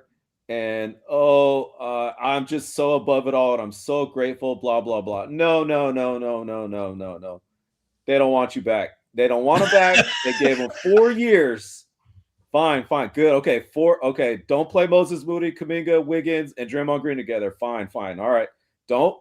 Okay, you want Horford's calf strain on the team? Okay, fine. Okay. Like, nope, we're going to give you 1 year to have it your way, 100%, and this is the result. That's it. Sayonara. Oh, that's my God. what it is. Here's one more Stephen Curry clip, and then we're done with all the sound bites, I think. And this one pertains to his future. I think that's going to be a very hot button topic this offseason. Like, how many more years is Steph interested in playing? Like, is the finish line in sight? Well, Steph was asked about that. And prediction. Do you want to predict now, or do you want to hear the clip first? Let's hear the clip. I got another prediction. Right. Steph Curry, you're on my radar. Here's Stephen Curry one more time, courtesy of Anthony Slater, which also means turn the volume up, please, on your devices or your remote, however you're watching this. And here is Stephen Curry talking about his future and whether or not retirement is on the agenda. The knee issue you're dealing with, and do you think do you need anything done this summer, or is it just rest? It's mostly rest. I mean, there are some things I can do to prepare myself for next year, which I'll stay on top of. And they say a lot of golf helps my knee. I heard that was part of the research I did. It was pretty incredible. Just admitted it. It's over. And come back next year. I think big picture, I don't think there's anything. You have to be mindful of what it showed, how it showed itself this year, knowing there was a clear, how I prepared pre-injury and post-injury. So the things I've been doing recently, I'll continue to do when it comes to rehab and maintenance and all that. But it is kind of touch and go, just knowing hopefully rest will get me right, go into training camp feeling good, and be able to manage it early in the year and kind of see where I'm at. That's kind of the idea, but I don't feel like there's going to be any real You still see multiple years and beyond left in your career? Multiple, for sure. There's more than one. That is more than one. Would you be? So Curry, I couldn't tell if he was serious even saying that in terms of his future, saying he wants to play for multiple more seasons, even though his contract expires after next year. Next season is the final year of the Supermax extension that Steph had signed. I believe it was now 5 years ago. And he's going to be set to make well over $60 million next season. And then he's going to be an unrestricted free agent, which may or may not make things a little interesting. Armando, I'll start with you. I loved your cackle. And what were your thoughts on Steph talking about his future? Yeah, so it's been obvious to me and the cousins that Steph Curry is no longer a number one guy on a championship level team. It's been that way for a couple of years. Unfortunately, He's cannot last 82 games and 4 playoff series. I'm sorry, Warriors fan base, but he did not even make it to the All-Star break this year. And fully healthy, they were the 8th seed in a heliocentric offense completely devoted to him. And everybody on the court was looking for him. And they were the 8th seed. So I'm sorry, but it's over. It's over. Bring out the guillotine. It's over. Well, and not to mention, Armando, let's say hypothetically, if Steve Kerr came back next year, this was one of the million gripes I had with him is he does not manage his veterans appropriately so they can stay healthy and be available for those 4 rounds in the postseason like you were talking about. I actually think another coach coming in would be aware that Steph is older. He now has an arthritic knee, essentially, and you can't run him to the ground like Steve Kerr's been doing. He played tonight. Stephen Curry played 36 minutes and 2 seconds tonight. And he had a 17-point game. He was 3 of 10 from beyond the arc, 4 of 16 from the field, which means he only made 1 2-point bucket. And from when he was inside the 3-point line, he was just one. Let me get this, if I have this math right. He was 1 of 6 from inside the 3-point line. And I think a lot of that ties into Steve Kerr just not managing him properly because he's such a one-trick pony. And if anything, I feel like Kerr has made Steph vulnerable to attacks like this because you're always going to have those a-holes out there trying to diminish Steph's legacy. And look what I already saw this on my feed tonight. This is a graphic. If you're listening to the podcast, it says MVP award winners, most seasons missing the playoffs, meaning this is a list of players who have won at least one MVP award and how many years they have missed the postseason. And Stephen Curry is now tied with Moses Malone, Kevin Garnett, and Derrick Rose with 7 years of not making the playoffs. And most of those, I mean, there were 2 or 3 at the beginning of his career when the Warriors were just awful. But then you also have a handful of them these last 4 years, largely because Steve Kerr was in charge and is inept. And it's, again, I really think, and I don't know if this is a bold opinion or not, but I really think a new coach is beneficial to Steph for the final part of his career. I think some fresh perspective, someone with some ingenuity, some innovation. Sharia, we talked about change earlier in the show. Sometimes change is needed. Sometimes it's a good thing. Adaptability is a necessity to survive in life. And Stephen Curry, I think, needs some adaptation in this final part of his career. So someone new to teach him some new things, maybe. Sorry to have interrupted you there, Armando, but I saw that graphic and I was like, Jesus Christ, his haters already coming out because I'm not going to buy that shit. I'm going to fight back against his haters to the end. Don't attack Steph. It's just, I know you're most likely a LeBron fan who's bitter because Steph prevented you from genuinely being in the GOAT discussion with Michael Jordan, but don't diminish Steph's greatness. He is still one of the all-time greats. And Armando, finish up whatever you're saying. In addition to, if you have a response to what I'm saying right now. Yeah, I have more to say to clarify. But Sharia, did you want to add something? I don't want to. Sorry. No, yeah, Sharia, no. Go ahead. I was waiting for you to say what you was going to say. Yeah. Just to clarify, Steph's not a number 1 guy anymore that can lead a championship team for a couple years now. Not because he's not good. It's because he's 38 years old. He's 38. Yeah. And I have seen that on the court and how he's, for some reason, Warriors fans can't detect it, but I can actually see how hard he is jumping when he pulls up for a shot. It's obvious what the issue is, and he is literally telling you, like, it's not me telling you. He just said in that interview, he has to spend the entire offseason resting and rehabilitating that knee, which means what, Sharia? Which means not working on your stamina, your game, the way that Steph Curry has prepared his entire summer. Every summer, Steph Curry is the greatest preparer, stamina, strength, all that. Why? But he's going to be prehabbing and resting it in order to get it in the best possible shape. That means not preparing for the season the way you have before. He's literally telling you, I have to do things differently now. And he's saying, quote, we're going to go into next season managing this degenerative knee issue and, quote, see how it goes. Like so all the Hamza types in there that are going to be in denial about it and say Armando's just talking shit. He's literally just telling you to your face he is no longer the guy now. He is transitioned to another part of his career. And this doesn't mean he can't play for many years to come. He totally, totally can. And this is where I come to my prediction. Next year, Steph Curry will be promoted as the send-off. The final year in the Great Warriors fan base. And it'll leak. And it'll be fun vibes all year. He'll be playing 25, maybe 30 minutes in the big game, maybe 35 minutes in the big games. And it'll be sold as the send-off, okay? And all the fans are going to pay top dollar. They're going to make a shit ton of money in the send-off.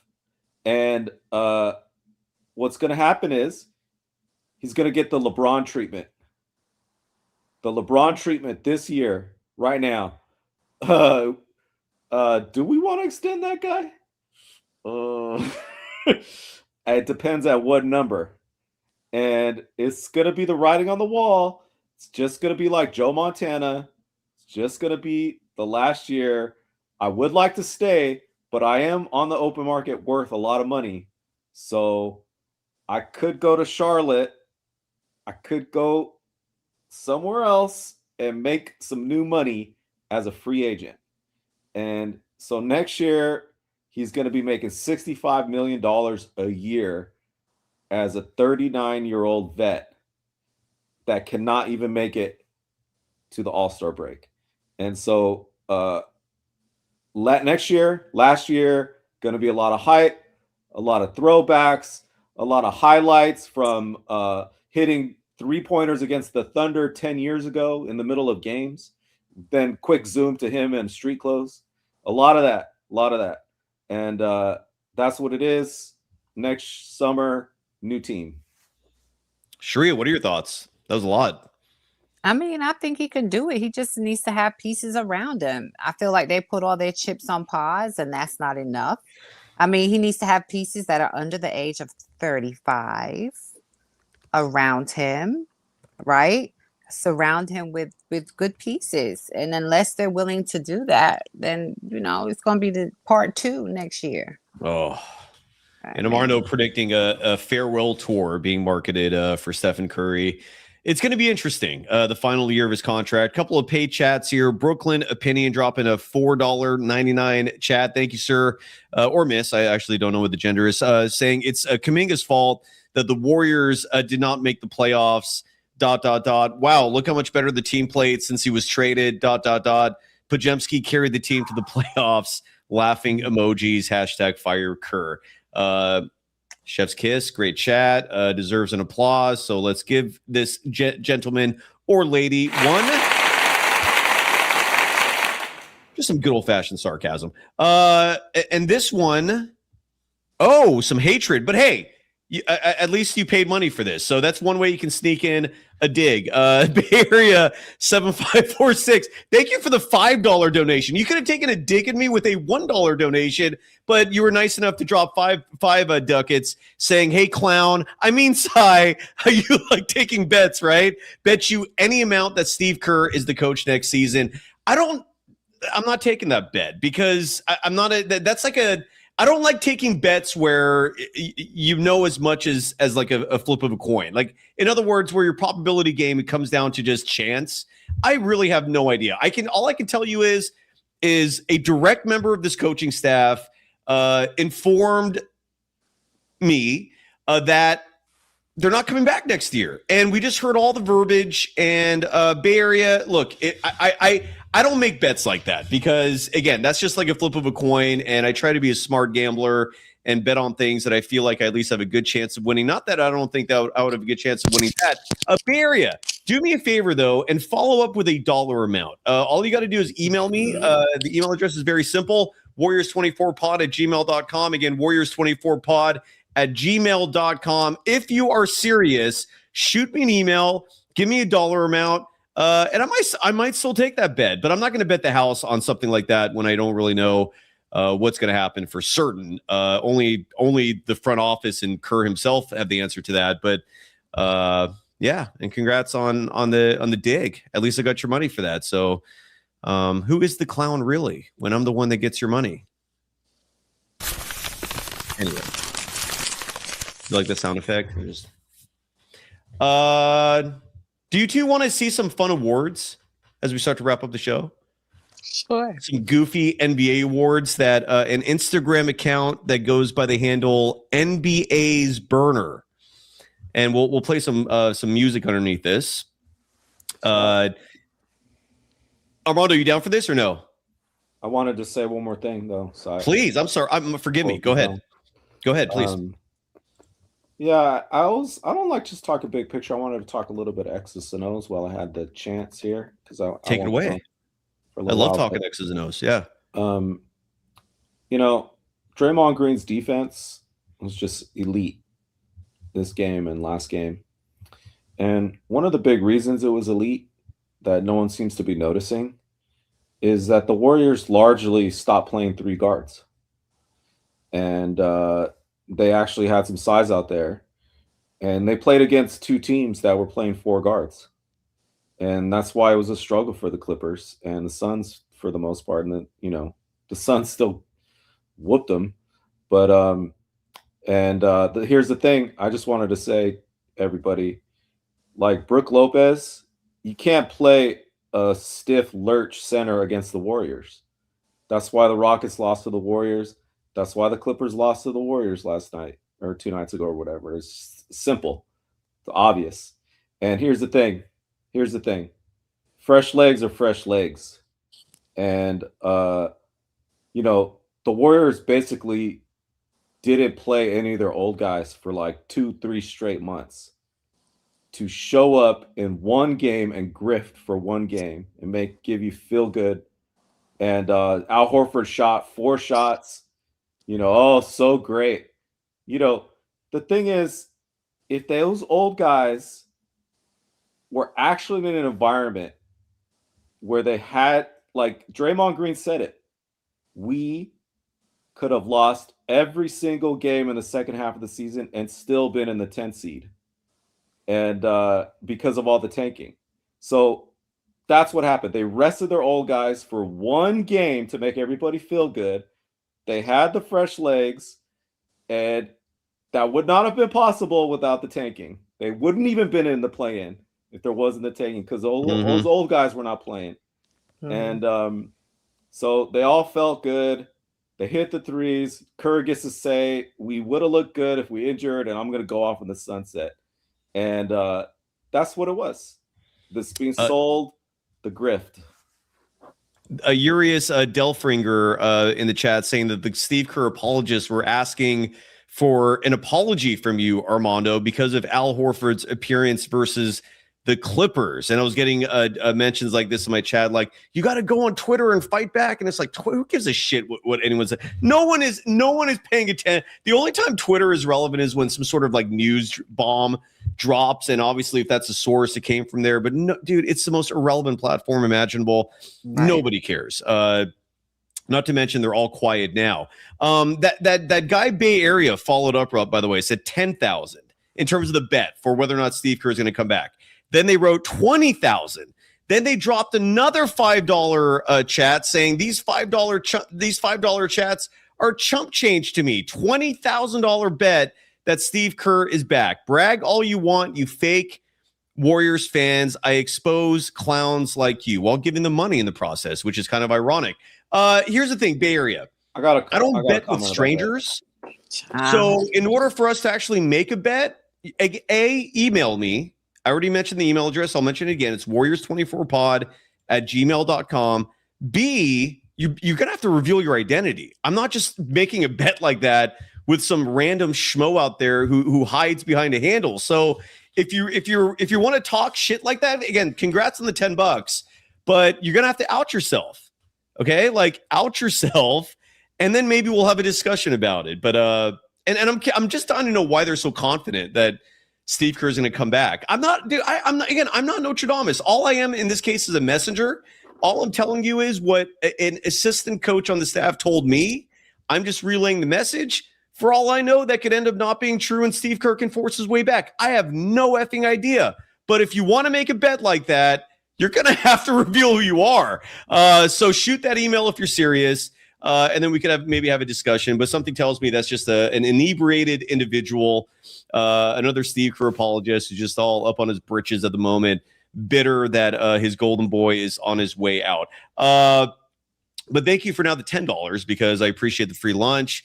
And do you two want to see some funny awards? Armando, I asked you to come up with your picks, but we can save that for next week. We've been going long on tonight's show, and I've got these really funny and these fictitious NBA awards that I want to play. Let me get some music going here. No, not 50. Let's get these tunes. Are you two ready? Anything else you want to touch on? We good? If you're gonna talk crazy, you got to show your face. Exactly. Just being anonymous. Exactly. Easy. Anonymity. See, and he goes, thought so, clown. Again, you have to reveal yourself. Only an absolute moron would make a bet with a stranger that they have no contact information with. Email me. No, I'm not scared, Bay Area. I'm being genuine, but you have to email me and you have to reveal your identity. You know who I am. Who the hell are you? So there you go. And if you want me to keep reading your content, you got to give me more money. Let's go through the awards here. Again, this is from an Instagram account called NBA's Burners. And side note, that Bay Area handle, a clear-cut example of just how unhinged and psychotic these Steve Kerr apologists are. It is wild that there is a section of this Warriors fan base that is this toxic, that is just literally like just talking so much shit, but they hide behind an anonymous handle. It's like the literal epitome of a keyboard warrior. That's what they call that for people like you. And on top of that, you call someone else a clown, and then you're giving them money.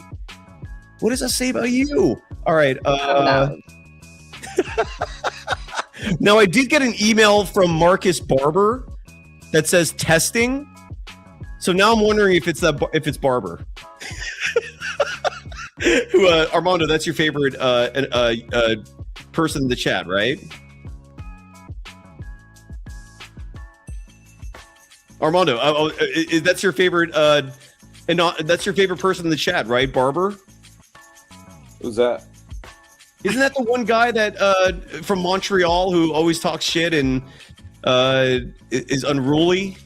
Anyways, I got an email from someone named Marcus Barber. What's up? I don't know. I don't watch this show. I'm just on. But you've got a million back and forths with him in the chat. Anyways, I got an email from someone named Marcus Barber that just says testing. Something tells me that's that person. So I like Hamza. Hamza's my favorite. And there's Hamza too, yeah. I don't even know. I love the chat. The chat's great. Chat is the smartest chat in the land, man. There's really intelligent people in the chat, and I really enjoy talking Warriors basketball in the chat. I don't even know what you guys are talking about right now. Okay. It's like, these people that somehow think you're not allowed to criticize coaching on the one team in the league, in the world, you're not allowed to criticize coaching. Like, I don't even take it seriously. It's ridiculous.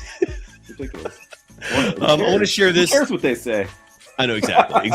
Right. Tomorrow is Saturday. Happy Friday, by the way. Tomorrow is Saturday, and it means that the postseason officially tips off. If you're a Warriors fan and you're sad that your team's not in the playoffs this year, again, be grateful that you're not going to watch Steph Curry just get slaughtered by OKC. I was trying to just do you all a favor by pushing for the Warriors not to get into that first round series. It would have been ugly. And the Warriors keep the number 11 pick instead of it dropping to 15. And they still have hopes for the lottery. But the show goes on, and that includes the NBA postseason. Tomorrow, the Inside the NBA crew. Oh, this is my favorite time of year for sports. Is this your favorite? You two's favorite time as well? Is there a better time of year for sports, Sharia? When October comes around, I'm down. So October you prefer it But October, so you prefer the start of the NBA season to the postseason? The entire thing. Okay, start to finish. All right. Well, some people call the playoffs the real season. It starts tomorrow. What series are you most looking forward to? What are you going to key in on? Yeah. Oh, I'm the Knicks and the Hawks, of course. Ooh. All of them. I just love basketball. It doesn't matter to me. I mean, of course, I was rooting for the Warriors because I love that team, but I got a couple of teams. So up next is the Knicks and the Hawks. So I'm rocking with them.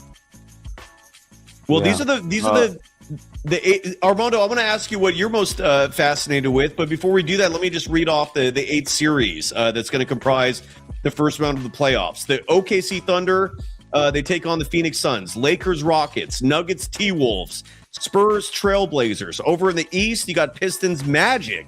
Yeah, Orlando, maybe surprising people with the dominating win tonight in the first of the play-in doubleheader, taking easy care of the Hornets. You got the Cavs, Raptors. You got Knicks, Hawks, and Celtics, Sixers. Armando, what are you most excited about?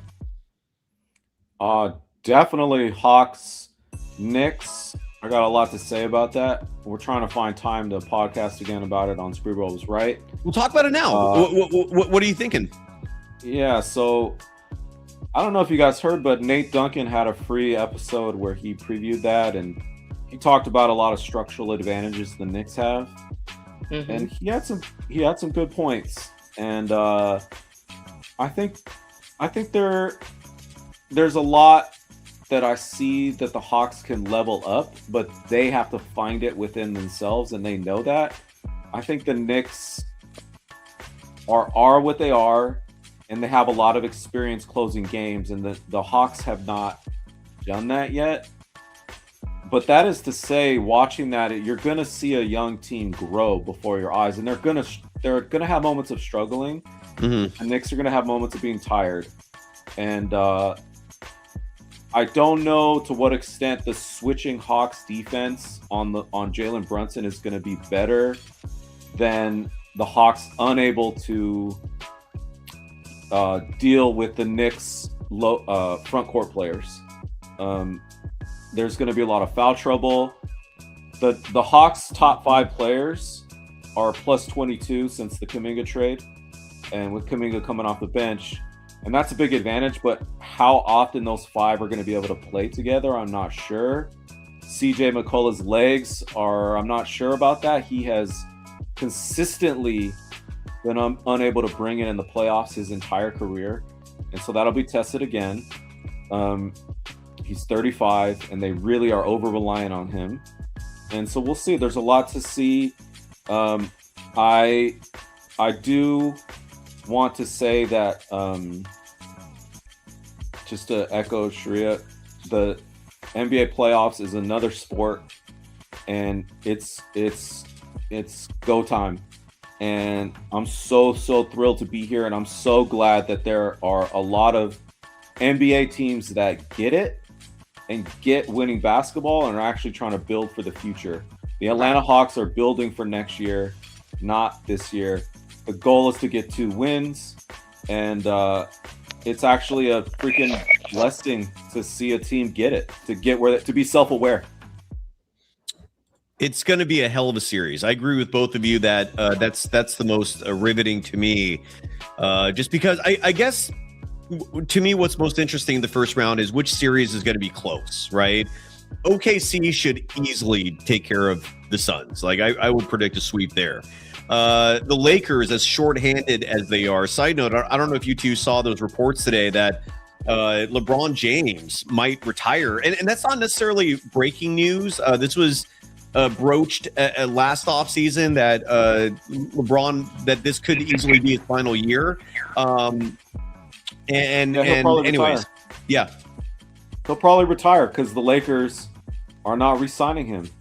That was the whole issue last summer. It wasn't him hating on Luka like it was reported. It was just the Lakers are not extending him. They're like, okay, play out your contract. We're not re-signing you for big money. Like, you're freaking 41 years old. It is what it is.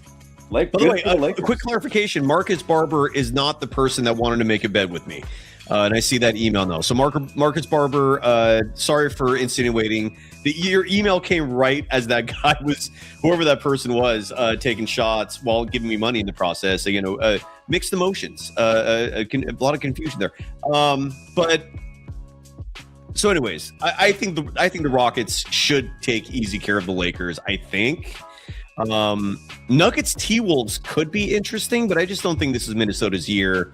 The Denver is just so good. I don't know what Sharia, what are your thoughts on Nuggets T-Wolves? And I'll ask you that. I'm looking forward. When it comes to the West, I'm looking forward to that one. I'm looking forward to that one because Anthony Edwards is back, so I'm looking forward to that. I don't think it's their year, but I am looking forward to it. You know, I hope they can do it, but then again, you know, they got the Joker, so, and he's healthy. And Minnesota, for whatever reason, always plays Denver so tough. Yeah, and they've knocked him out of the postseason in previous years. Could be interesting. You're right. Armando, what are your thoughts on that series, if any? Yeah, that'll be a close one. Great analysis. Well, and then we have Spurs and Trailblazers. Sorry. And that one should be an ass kicking as well. I could see Portland winning one. Portland and the Hawks both give me the same vibes of up and coming. Next year could be very exciting. Denny Avdia. Because they destroyed the Warriors this year the same way.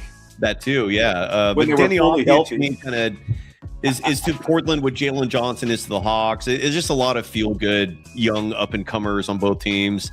The Blazers have their Drew Holiday as the veteran. The Hawks have C.J. McCollum as their veteran.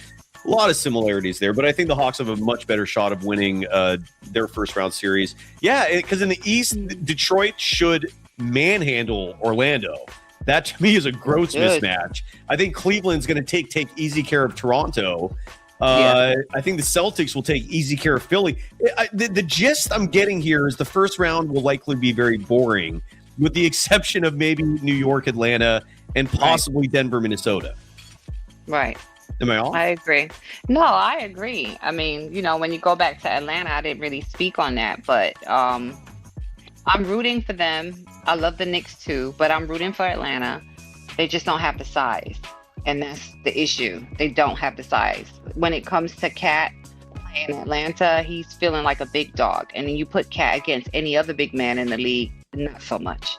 You know, but when it comes to Atlanta, because he knows that they don't have like a dominant big man, he gets, you know, he's feeling himself. I mean, you know, him and Mitchell Robinson are feeling themselves when it comes to Atlanta. So I think that's the issue with them. But I do think next year, you know, they move some pieces around and, you know, get extra people, do some trades. I think they'll be better. But this year in the playoffs, because of their big man, the lack of size is gonna be an issue. And also the IQ. I feel like Kuminga, Nikhil, and McCollum have been ready, you know.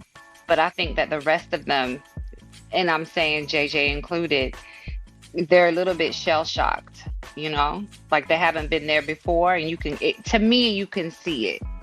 And I think JJ needs to be a little bit more dominant instead of like coming to work in the second half, because JJ likes to set everybody up and get especially a Kondu involved. And then he comes to work in the second half. I feel like he has to be aggressive and use his size and just be dominant in the paint, which he doesn't really do as much. I feel like they rely on the three too much. Whereas when they do utilize Kuminga, like they utilize him versus Boston, they have a better chance. I think when they let Kuminga play his game, they're better instead of having him hang out in the corner. Because there's been times when they've let him play his game and you can see the difference. You know, mix it up a bit. Like, I'm sick of seeing teams rely on the three. Like, everyone's trying to copy Golden State, and you can win games in the paint. Yes, you can. It should be exciting. I wanted to add that, you know what I noticed? That Mitchell Robinson Knicks game against the Hawks. So Hawks need that big man, right? Mitchell Robinson's a free agent. And the Hawks are one of the few teams with cap space this summer. And so I was kind of curious why he was playing so hard in that game. Like he played like he was gonna get someone had a gun to his head. Right. And I kind of wonder if that was an audition. So is Mitchell Robinson going to be on the Hawks next year as the backup center? I'd be very curious to see that. I don't know. We'll take anybody because they need somebody because they're not playing Moji enough, and they should, because I feel like Moji is a better option alongside Akandu. You know, I mean, I'm not too impressed with Double O. Just being honest, I'm not as far as his dominance goes. By the way, first of all, Chris Florida writing that they like the minutes that Bassey got. Charles Bassey, a late 10-day signing, did not get any run in the postseason, which was unfortunate because I actually liked the way he looked. I wouldn't be surprised if he was on the Warriors next year. I agree with your sentiments, Chris. Look who's back.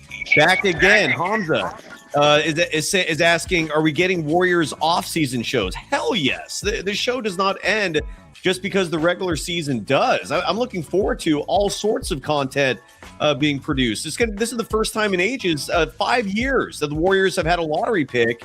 So there's going to be a lot of chatter just about that. Also, free agents who may or may not be out there. One safe prediction I will make: if the Atlanta Hawks beat the Knicks in the first round of the postseason, Giannis Antetokounmpo will be a New York Knick. That would be my safe prediction there. And if the Knicks win and then it becomes a little more murky, I think Giannis will end up with Miami. I don't know if you two heard or saw the report that Giannis, in terms of his next team, will not express interest in any West Coast organizations because of the distance to Greece. He wants to be on an East Coast team so that flights to Greece are shaved off by 4 to 5 hours, if not more. So my prediction is if the Knicks get upset in the first round by the Hawks, that's where Giannis is going. Otherwise, it's probably going to be the Miami Heat, but we shall see. Are you ready for some? Oh yeah, and Boris is asking any post-Hawks game shows. Any night where Inside the NBA is not broadcasting, I am not competing against them, not because of numbers, but because I want to watch that shit live. This is my favorite time of year. But any nights where they are not handling post-game duties, why the hell not? Armando, I know you're going to be doing a lot of content on Spreewell Was Right, but if you ever want to collab, do a dual stream, or if you want to, if you don't feel like, whatever you want to do, I'm totally down for that. We will have a lot of shows in terms of post game this postseason, and hopefully we can tie it in directly with some Warriors news in the process. But yeah, Armando and Sharia, if either of you two are down for that, let me know. The show will absolutely go on. I've been waiting to talk Hawks for months. I'm dying. What you mean? If I'm willing. Forget the Warriors. Who cares? Me too. Hawks, baby. Hawks. Game 1 of Knicks Hawks is tomorrow. 3 p.m. is the tip. It's going to be on Prime Video. So here's the action tomorrow. Tomorrow you have Lakers Rockets on ABC. You have Nuggets T-Wolves on Prime Video. You have Cavs Raptors on Prime Video. And you have Knicks Hawks on Prime Video. Knicks Hawks is at 3 p.m. Lakers Rockets will be the night game. So I'm going to take tomorrow off. I'm not doing game 1. You said you're doing Spreewell Was Right after tomorrow, right, Armando? No, not necessarily. Okay, all right. Well, yeah, we'll collaborate. We'll figure it out. But we're definitely going to do. We'll definitely do some shows like that. Before we go, do you want to see some lighthearted NBA awards that are not traditional? I feel like I've been teasing this like for an hour.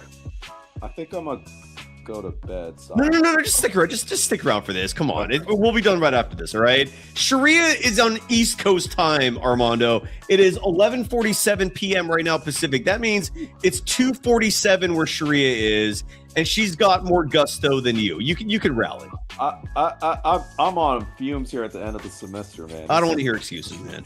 I don't want to hear it. Your students. You don't want to hear excuses from your students. I don't want to hear excuses you'll make it. We're almost done. Just bear with me because these are a comedy. And we start with this award real fast. This one, I know I'm forcing him. I'm making you do this, Armando. It'll be really fast. I wouldn't do this if I didn't think these were comedy. We start with teammate of the year, Kevin Durant. Bravo. I need to get there we go. Next up, I like what Kevin Durant said about Steve Kerr this year. That was my favorite. Comedy. I still can't believe that the Steve Kerr apologists just ignore that massive bombshell, which is that Kevin Durant left because of him. Kevin Durant rejected coming back because of him. But you morons just want to ignore that. Like it's insane. Coach of the year, presented by Google, Doc Rivers.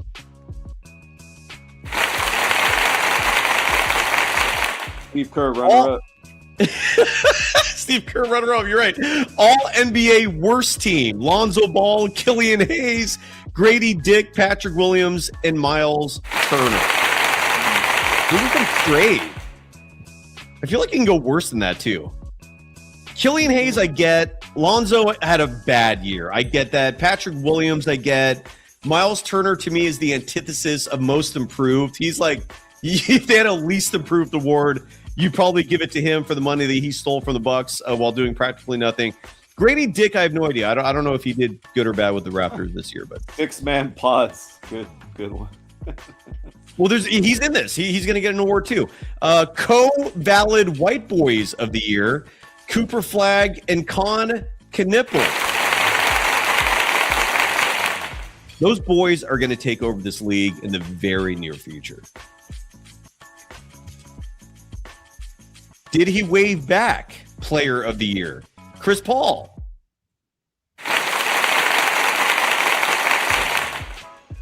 And this is a joke, basically, that, you know, is Chris Paul, is anyone paying attention to him? Most lovable player, Kobe White. The Hornets got a steal with this guy, by the way. Mm-hmm. What a fit. Mm-hmm. All defensive first team: Bub Carrington, Trey Johnson, Bilal Coulibaly, Will Riley, and Anthony Gill. The joke here being these were the 5 defenders responsible for Bam Adebayo's 83-point game. Least improved player. I don't know if you two will appreciate this. Or not. Look at the name at the bottom. Zingus Ringus. Okay, so who should have won the least improved player? Shuri, I'll start with you. I don't know who should have Corey Kispert.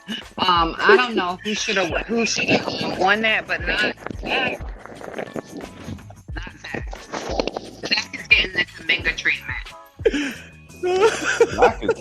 Zach is a good ass player. He is really good. I agree. The numbers aren't backing it up right now, but I do see the value. I think he's gonna be okay. Tank Commander of the Year, Killian Bartholomew Hayes, who finished the season playing for the Sacramento Kings. I don't even know him. Who's that? What's up? I said, I don't even know him. Who's that? Killian Hayes, a former lottery pick. Oh, just a bust. He sadly is a bust. Father-son duo of the year, LeBron James and Bryce James. Not Bronny, but Bryce. PED user of the year, Paul George. Oh. Yes. I did have, sorry to ruin the pause moment. I thought of something I wanted to say. Well, we can pause this. What did you want to say? We'll go back to PED user of the year and leave it there. What's up? Do you remember last year when all the dumb media fans were ripping on Jalen Green for his performance on the Rockets against the Warriors? They're quiet now. And the Rockets panic traded their young freaking 22-year-old star who was in his first playoff. Everybody struggles in their first playoffs. Jalen Johnson might struggle in this playoffs because it's the first time. Kobe Bryant struggled in his first playoffs. LeBron struggled in his first playoffs. Like, everybody struggles, and they traded his ass. And look what he did tonight. Like, that was the stupid. And cousin Andres called it last summer when everybody was gushing and gawing over the Kevin Durant trade. He said, nope, that's going to ruin their culture. They trade away Dylan Brooks, who's the best culture guy. And Jalen Green is just going to get better. They traded away their young 22-year-old star. It's ridiculous what these teams are doing. Anyways, I just wanted to put that in there. Armando, do you have, or Sharia, do either of you have the box score in front of you for the game tonight? Because Jalen Green was incredible. Here's Jalen Green's stat line. What was happening was the Warriors were doubling Dylan Brooks and Booker. Dylan Booker and Brooks. Wait. No, you're right. It was They were paying attention to those two very closely. Yeah, and so Jalen Green had a free lane off the side, and he was hitting threes, so they were selling out on him. And the thing is, Al Horford and Porzingis cannot guard the 3-point line in a playoff situation, which is easy to see. And they were selling out hard, and they were just getting straight lines to the rim. So, he really brought it. He really brought it. Yeah, Jalen Green. Oh, sorry. Go ahead, No, I was just saying, yeah, he did. He's quite capable of it. I don't understand what people are thinking. Yeah, Dylan Brooks got into foul trouble early in this game, finished with 13 points. It was effective. He was 3 of 8 from deep, which is a solid shooting performance. Devin Booker played 42 minutes, 13 seconds, did score 20 points, but he was 0-4 from deep, just 5 of 12 from the field. Half his points came from the free throw line. He was 10 of 10 from the charity stripe. Devin Booker played okay, but he struggled at times. But Jalen Green, just piggybacking off what you two were saying, a phenomenal performance tonight. 39 minutes, 31 seconds. He was 14 of 20 from the field, 8 of 14 from deep. That means every one of his 2-point shots went in. Did not miss a single one. A perfect 6 of 6 from inside the 3-point line, 8 of 14 from outside the 3-point line. Some of those 3-point attempts were difficult, and they were going in. 36 points, 6 rebounds, 4 assists, 2 steals, 3 blocks for Jalen Green. That is fantastic. Wow. Yeah, so they got their payback. Finishing up these awards. Speaking of tonight's game, Performance of the Year, Brandon Pajemski for his 30-point, 3-rebound, 1-assist game in 32 minutes versus the Sacramento Kings. And a loss to the Sacramento Kings. It was a good call. Thank you for adding that context. Hairline of the Year, Jaylen Brown. The weird one with Jalen is he got busted with that hair the hairspray stuff, whatever you call it. But I don't know if he needs it. I have a hard time even knowing what the hairline actually is. I don't even know anymore what's real and what's not. But he doesn't look like someone who needs it. Sharia, you work in this industry. What's your take on Jaylen Brown and the hair coloring, I guess, that he was adding, and whether or not I don't think he needs it. What was your take on that? I don't think he needs it either. It's not the hairline because he's got the hair at the front. It's the middle. And he should just cut it, go bald. It doesn't matter at the end of the day. I mean, but that's his choice. I think he should just go ahead and go bald because he has the hairline. He just doesn't have the middle. And he's got a good shaped skull. So if you shave the head, you're going to be fine. I didn't realize that. So he's thinning up top and not at the hairline. Yeah, it's the middle. It's not the hairline. Okay. The hairline is there. Dude, he can get away with it. I mean, look at Kevin Durant's had that ball spot like half his career. No one gives a shit about that. He don't give a damn. He doesn't give a damn because he's Kevin Durant.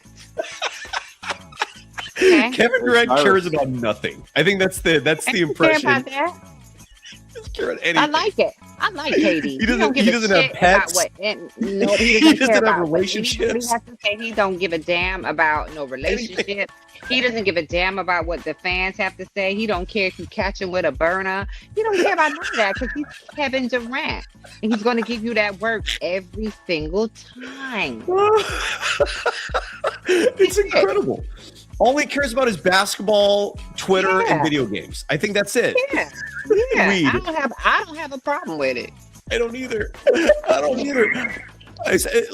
all. He's living like the ultimate bachelor life. It's fantastic. Best Friends Forever Award, Jalen Duren and Moussa Diabate. We just missed that first round series because Charlotte lost today. The audience, don't be quiet on them. There you go. Get them from the dog. Cutest moment of the year. This was when LaMelo and Diabate. Look at LaMelo here. What is your is it not playing? Hold on. I'm sorry. There we go. What is your reaction to this? Have you seen this clip? Seen the clip. They keep playing it. So you have seen it, Shreya, right? Yeah, plenty of times. What is your Armando? Have you seen this? Yeah, I've seen it. It should be like I almost feel like this should be like a TV commercial for like Viagra or something. Just something that we're like, your problems can go away and you can be happy with your partner. I'm gonna say this. Let me just say this. This kid does not give a damn. He's a goddamn video game. You don't think he cares about what his mannerisms are? He's just enjoying himself, having fun. He's the new generation. He's not thinking about any of that shit. The boy is dope. We all know it. You know, he don't care about that shit. Just like the young kid that wears a coat. He don't care. It's our generation that gives a shit. Their generation don't give a damn. No. They're cooking. And I think it's so funny that he's got this reputation for being like a crazy driver in Charlotte. It's become like a running gag. This Scotty Barnes of the year. Scotty Barnes. Linebacker of the year. And this is one of many reasons why I did not want Stephen Curry and the Warriors playing the Thunder, because of this dude defending Steph. I mean, the Thunder are so good and elite defensively. Anyways, your linebacker of the year, Lugens Dortz. Yeah, I'm sorry. And this one I think is comedy. Just get the board. Player of the year, Michael Porter Jr. Well, remember when Kerr supporters wanted to trade the farm? Yes. Who the Denver Nuggets traded away? The Denver Nuggets, an actual playoff team, had to trade a pick in order to get off him. Yes. And the Warrior fans wanted us to trade a pick in order to get him. That's crazy. It's crazy, dude. You're absolutely right. Dunk of the year, Jace Richardson. And the clip shows him at the dunk contest where it did not go well. Here it is one more time. Side of the backboard. Oof, blocking. And last and maybe least, the 6'7" of the year, Taj Gibson, who, yes, did play this season, still in the NBA. I think he's 40 years old. And those are your categories. I don't even know what you'd call those awards, just different NBA awards. But any final thoughts as we wrap up the show following the Warriors season coming to an end gracefully, mercifully? 111-96 the final. Shreya, we'll start with you. Any final thoughts or words? We'll see what happens next season. That's all I have. Is we'll see what happens next season. Shardal, I see you in the chat. We'll bring you on next show, I promise. But we're done. We've been going for well over 2 hours now. Armando, any final thoughts from you, sir? Yeah, I got two final thoughts. Warriors fans, your answers were prayed. Think about what we all were worried was going to happen. Steph Curry blowing out an Achilles, catastrophic career-ending injury. And it did not happen. Praise the Lord, it did not happen. So we get to actually have a year of Steph Curry off into the sunset. One more year. So it's all good. So my second closing comment is Steve Kerr, after they won the 10th seed, beat the 9th seed, was talking about it felt like winning a championship. He was. And the fans, and that's a freaking quote. You can't make it up. And the fans were cheering it, and they were hearing it all in the chat and on Twitter or whatever. Somebody should tell them to hang a banner. Hang a banner. If it really meant that much, it was really some kind of great thing. Hang a banner. The 10th seed beat the 9th seed. He really was. You're not being hyperbolic, man. Steve Kerr was actually celebrating that win like it meant something.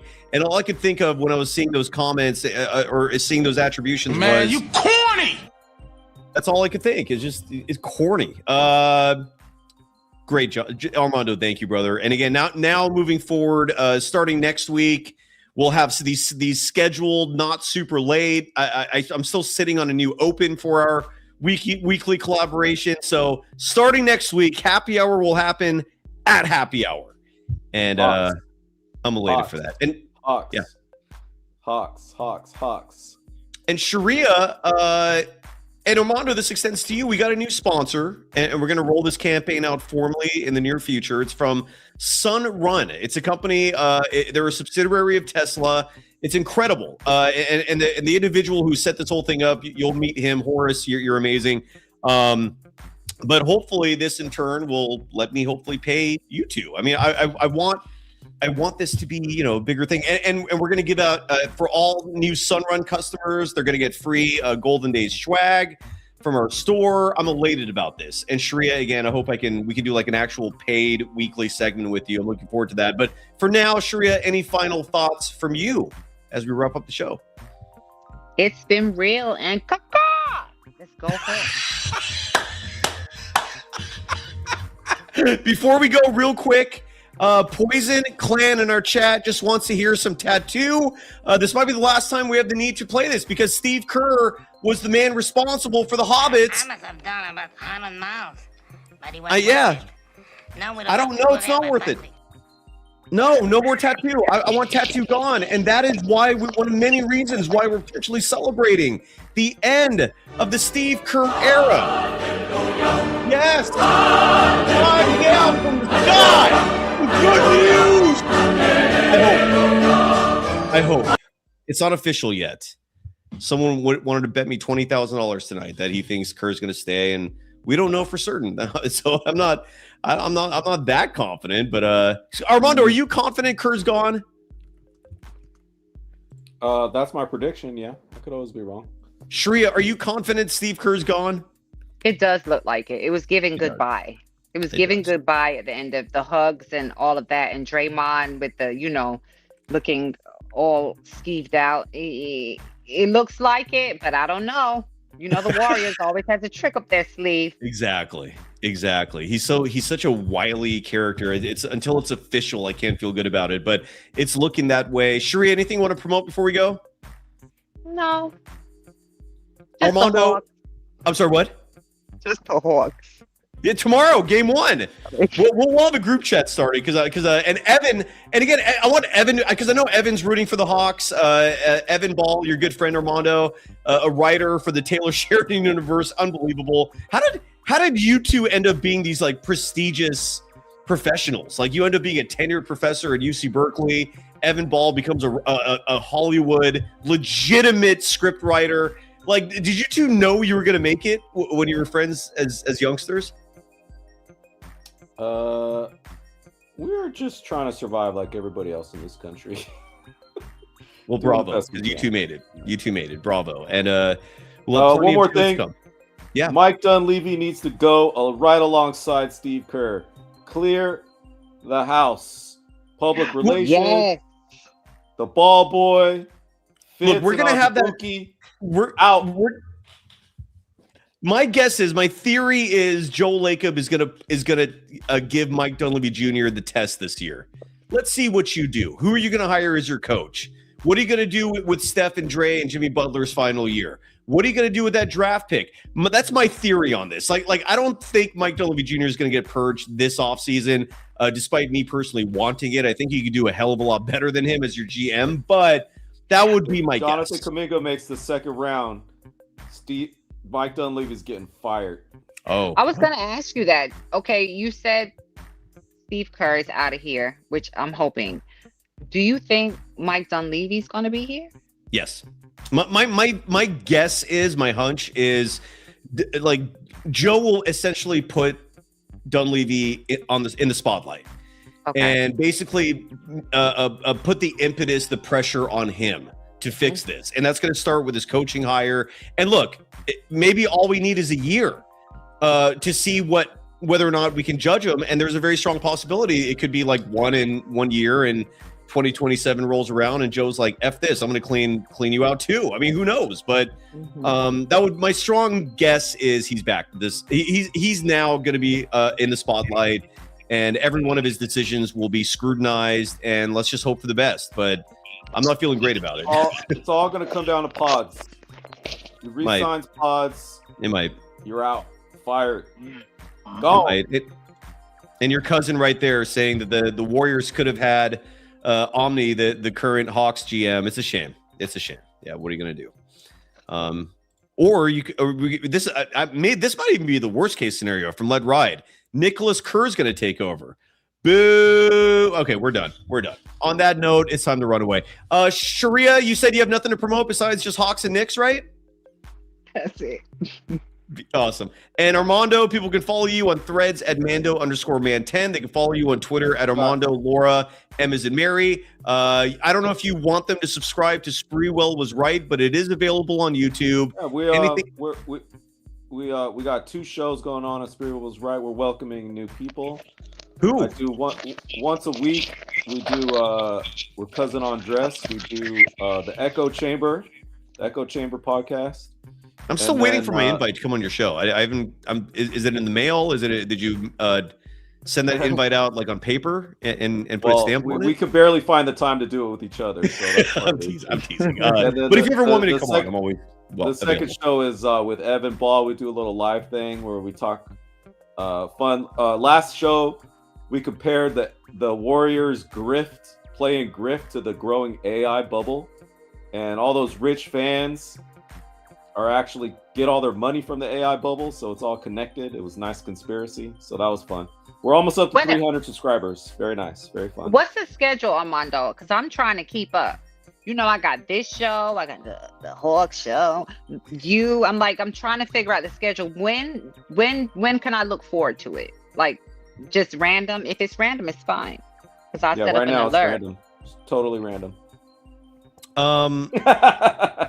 Tracy McKindle is saying that I don't want to talk about the Hawks. Not true at all. I just wanted to wait until the Warrior season was over, so there's time to put a little focus on them. No, I am riveted.